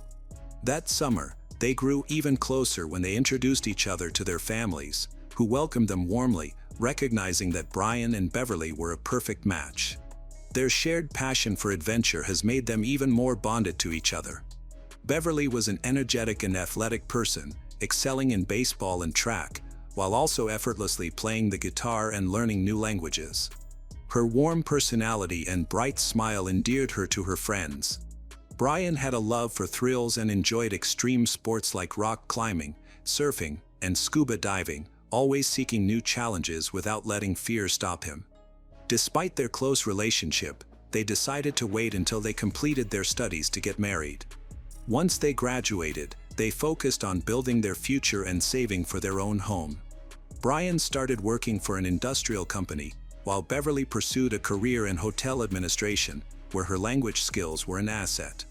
On May 15, 2006, they exchanged vows in a stunning seaside ceremony surrounded by close family and friends. Their honeymoon was filled with adventures as they traveled to several countries before returning home to start their next chapter. They settled in the quiet town of Graham, Pennsylvania, purchasing a beautiful house near a river and a dense forest, an ideal place to establish their lives together. Brian continued his career as an engineer, while Beverly transitioned to translation work and pursued further studies. They quickly integrated into the local community, making friends and enjoying their peaceful new life. However, their happiness was short-lived. On the morning of November 17, 2007, Stephen, a longtime friend of Brian, arrived at Brian's house for a planned fishing trip. When he knocked on the door, no one answered. Initially, he thought Brian might be asleep, so he knocked again, louder this time, but still received no response. Feeling uneasy after about half an hour of waiting in his car and trying to call without success, Stephen decided to go fishing alone. As the day went on with no news from Brian or Beverly, Stephen became increasingly concerned. That evening, he returned to their house and knocked again, but again there was silence. Feeling more worried, he decided to investigate further. He walked around the property and looked through the windows, but the house was dark, which felt wrong to him. When he reached the garage, he saw that Brian and Beverly's car was parked inside. This puzzled him. If they were home, why weren't they responding? He approached the living room window and pressed his face against the glass, trying to see inside. Although the dim light made it hard to see, something on the floor caught his eye. The television was upside down, and next to it lay a large, motionless object. Stephen's heart raced. He quickly ran to his car, grabbed his flashlight, and aimed it through the window. What he saw sent chills down his spine. Two bodies lay motionless on the floor, partially covered by a blood-stained blanket. In a panic, he reached for his phone and called 911. His voice trembled as he reported what he had just witnessed, urging the authorities to come immediately. He waited outside, unable to look away from the tragic sight. When the police arrived, Stephen was the first to be questioned. He recounted everything: the planned fishing trip, the unanswered calls, and the horrifying discovery. He felt a rush of regret, wishing he had checked the windows sooner. Inside the house, the scene was grim. The front door was unlocked and showed no signs of forced entry, raising suspicions. In the living room, the bodies of Brian and Beverly lay motionless, just as Stephen had envisioned. Initial findings indicated that they had been dead for at least 12 hours, each having suffered 3 gunshot wounds from a large-caliber weapon. The accuracy of the shots suggested that the assailant acted deliberately and was likely someone experienced. But what was the motive behind this act? There were no signs of robbery, nothing had been taken. Their wallets, phones, and cash were left untouched. There were also no indications of a struggle, as if the assailant had come with one purpose: execution. One concerning issue is that the bodies were moved after the murders took place. Blood smeared across the floor revealed drag marks, and the attacker had made a clumsy attempt to clean up, leaving smudged streaks of blood on the walls and furniture that illustrated the horrifying incident that had unfolded. Despite attempts to eliminate evidence, forensic specialists were able to piece together what had happened. 6 spent shell casings were found at the scene, indicating that one person fired all the shots. This suggested that a single individual was responsible for the crime. The unlocked door raised an alarming question. Brian and Beverly had apparently allowed their killer inside willingly. Investigators surmised that Brian had answered the door and recognized the visitor. It is believed that as he turned to invite them in, he was unexpectedly shot in the back 3 times. One bullet went through him, shattering a nearby television, which then crashed to the floor. The sound likely drew Beverly out of the bedroom. Upon seeing her husband's lifeless body and the armed intruder, she may have frozen in terror. She attempted to flee but was shot from behind, collapsing in the hallway. Her body was later moved to the living room next to Brian's.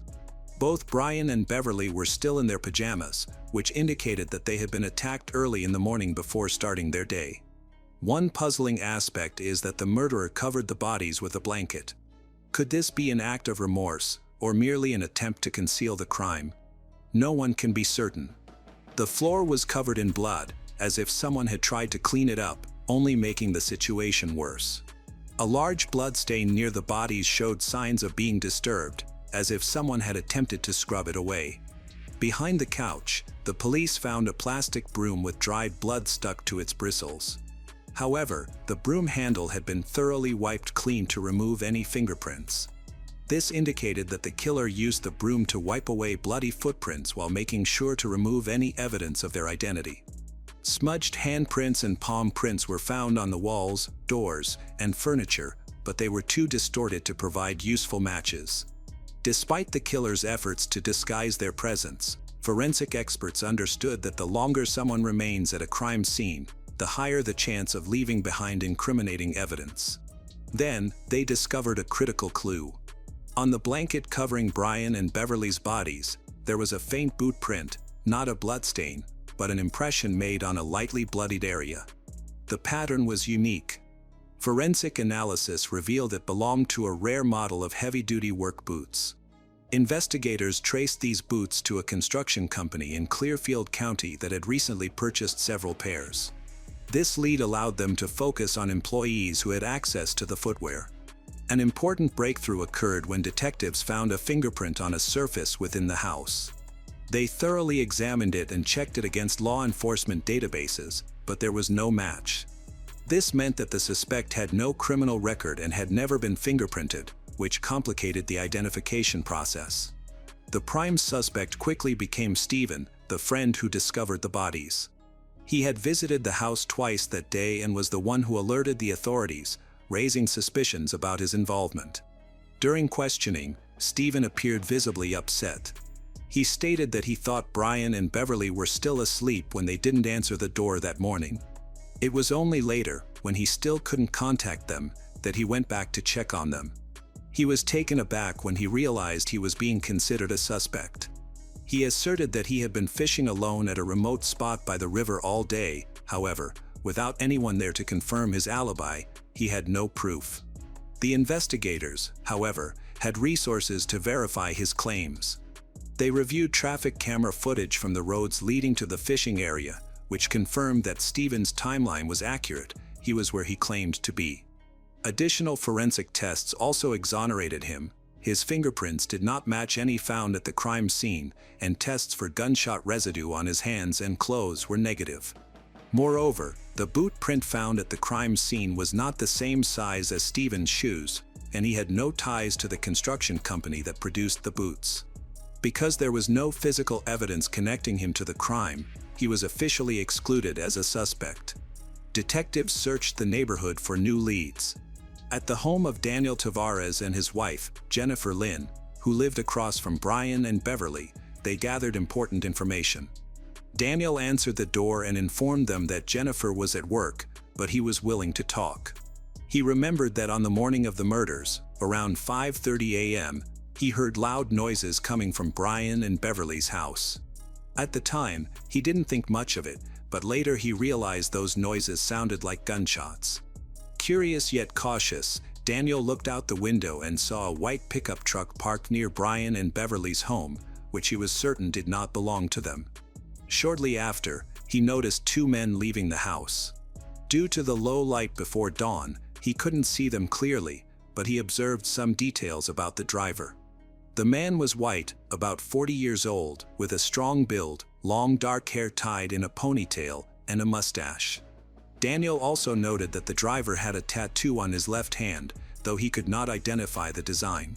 Despite this promising lead, no other neighbors reported seeing the truck or its occupants. During interviews, Beverly's mother mentioned the concerning conversation she had with Beverly months earlier. Beverly expressed discomfort about a neighbor named Jeremy Flynn. Jeremy, a 22-year-old, had a troubling reputation for dealing in banned substances and was known to attract shady visitors. Many neighbors had raised concerns about him, and investigators labeled him as a person of interest.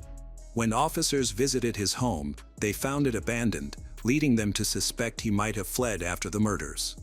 Additionally, local residents shared information about a possible motive. Just before the killings, Brian and Beverly had hosted a small gathering. Jeremy, who was uninvited and heavily intoxicated, barged in. Witnesses described him as erratic and aggressive, making Beverly uncomfortable, insulting guests, and causing conflicts. After a heated argument, he was forced to leave, but not before he issued a menacing threat. Brian and Beverly would regret humiliating him. The next morning, Brian and Beverly realized that several items, including a cell phone and a handgun with ammunition, were missing from their home. They suspected that Jeremy was responsible for the theft, so they went to his house to confront him.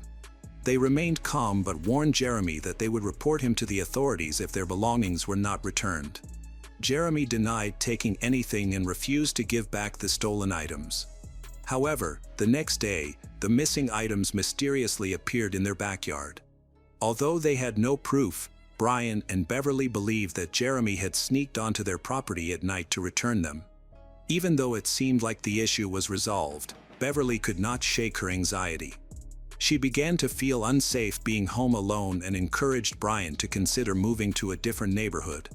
Days later, after the murders occurred, Jeremy returned, and detectives promptly questioned him.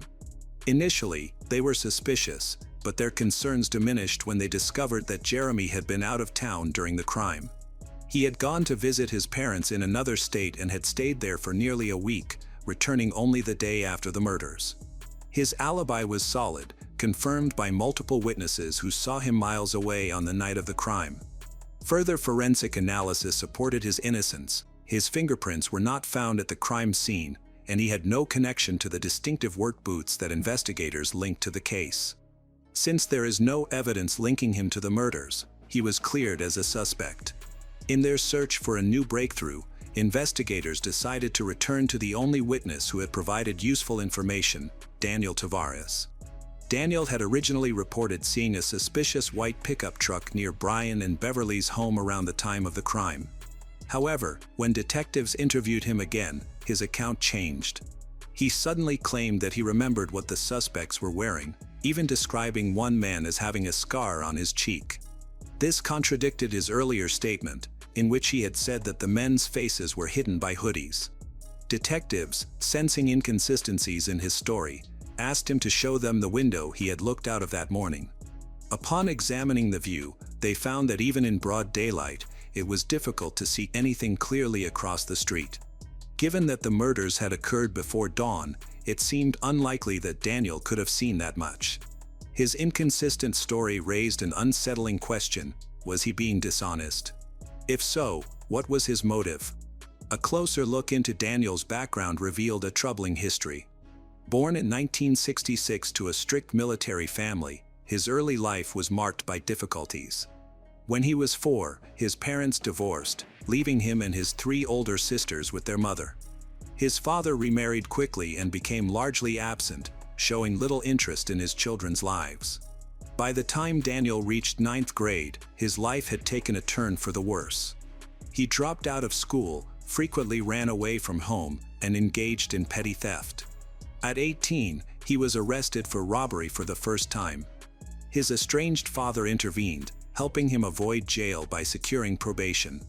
Perhaps out of guilt and a desire to give his son a second chance, he supported Daniel, but Daniel wasted this opportunity. Over the years, he continued to spiral into crime, facing repeated arrests for theft and offenses related to banned substances. However, he mostly received light sentences. In the late 1980s, Daniel's father made a final effort to help him. He brought Daniel to Florida, paid for an expensive rehabilitation program, and helped him find a stable job. Unfortunately, this did not last. Within 6 months, Daniel was caught stealing again. His father then gave up and sent him back to his mother. By this point, Daniel's mental health had significantly declined. He was diagnosed with schizophrenia and prescribed medication, but he rarely followed the treatment plan. Instead, he mixed the medication with alcohol, resulting in violent and erratic behavior. In July 1991, a serious argument between Daniel and his mother escalated unexpectedly when he attacked her with a knife, resulting in her death before help could arrive. During his trial, Daniel claimed he was hearing voices, which could have supported an insanity defense. However, psychiatric evaluations indicated that Daniel was fully aware of his actions, and he received a 20-year prison sentence. He was released on parole in 2006, serving significantly less time than anticipated. While in prison, Daniel began exchanging letters with Jennifer Lynn, and their correspondence developed into a romantic relationship. Jennifer remained faithful, eagerly awaiting his release. After he was paroled, they married, and Daniel moved into her home in the quiet town of Graham. Unfortunately, Daniel violated the terms of his parole by moving to another state. He should have been arrested immediately, but a combination of bureaucratic errors and police negligence allowed him to evade detection. A clerical mistake erased his fingerprints from law enforcement databases, rendering him virtually invisible to authorities. This error would later prove to be significant. Further investigation revealed an alarming fact: Daniel had briefly worked for the construction company that had purchased the rare work boots connected to the murder. However, the detectives lacked sufficient direct evidence to arrest him, and they must build a strong case before taking action. On November 24, 2007, detectives asked Daniel to come to the police station, claiming they needed his help to create composite sketches of possible suspects. Wanting to assist, he agreed and spent nearly an hour working on entirely fabricated sketches. While he was focused on this task, an officer entered and stated that they needed to take his fingerprints to eliminate him as a suspect. Daniel hesitated for a moment but then agreed, thinking there was no way his fingerprints could be linked to the crime scene. Soon after, an officer casually mentioned a significant finding: a bloody handprint had been discovered inside the home of Brian and Beverly. Daniel's demeanor changed. He became tense and nervously explained that he had visited their house in the past, which meant his fingerprints could be there. The officer reassured him, stating there was no need to worry, as the handprint was made with blood and belonged to the killer. At that point, a second detective brought up Daniel's criminal history, asking him about the crime for which he had been imprisoned. Daniel confessed to killing his mother, but what followed surprised the investigators. Instead of showing remorse, he recounted the murder in a detailed and chilling manner, smiling while describing the attack and exhibiting an unsettling detachment, almost as if he were boasting about a proud achievement. Meanwhile, forensic analysts completed their work and confirmed that the bloody handprint from the crime scene matched Daniel Tavares's fingerprints. Detectives confronted him with this evidence. Instantly, his smug demeanor vanished, his hands clenched into fists, and his expression darkened with rage. Before he could react, officers restrained him and arrested him. Confronted with irrefutable proof, Daniel realized he had no escape and finally confessed to what had happened that morning. He explained that the night before, he had spent hours drinking heavily and using banned substances. By the time he ran out of money, he was belligerent and aggressive, leading the bar staff to throw him out and threaten to call the police if he caused any more trouble. Feeling furious and humiliated, Daniel fixated on an irrational thought: that Brian owed him money. Daniel had previously given Brian a tattoo as a favor, and in his intoxicated state, he convinced himself he deserved $50 for it. Determined to get that $50 back, he went to Brian's house at 5 a.m. When Brian answered the door, he was groggy and annoyed at being awakened so early. Daniel demanded payment for the tattoo, but Brian, confused, refused, telling him to return when he was sober. Daniel insisted and didn't want to argue. Brian sighed and walked away to get some cash, hoping it would make Daniel leave. However, as Brian turned, he made an offhand comment that Daniel perceived as an insult. In a fit of rage, Daniel drew his weapon and attacked Brian 3 times in the back. Beverly woke up to the sound of gunfire and quickly dashed out of the bedroom. She discovered her husband lying motionless on the floor, blood covering his body. She froze, looking directly at Daniel, who was still holding the smoking revolver. Understanding the danger, she attempted to run but was shot 3 times in the back before she could escape. After committing the horrific act, Daniel panicked and returned home to awaken his wife, Jennifer. Instead of showing shock or horror, she calmly agreed to help him cover up the crime. They returned to Brian's house, where Jennifer helped move Beverly's body into the living room next to Brian and then covered it with a blanket.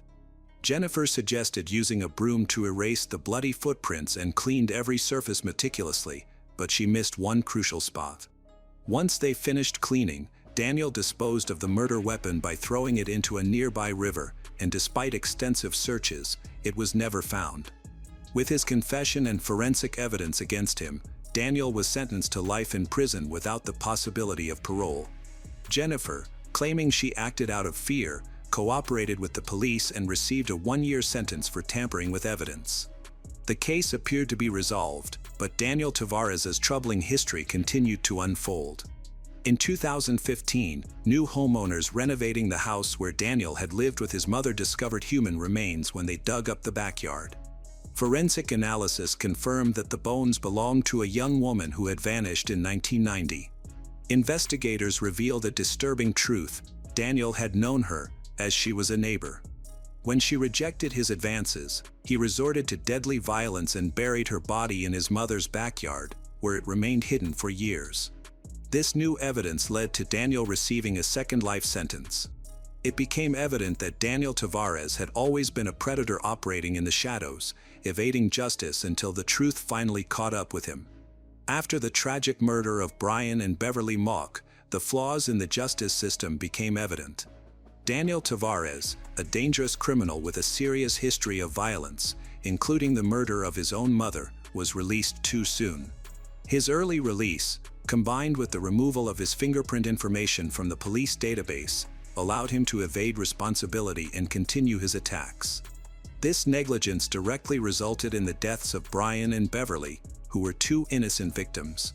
When the case was concluded, Brian and Beverly's family faced immense grief and a lasting sense of injustice, forever haunted by the reality that their deaths could have been entirely prevented.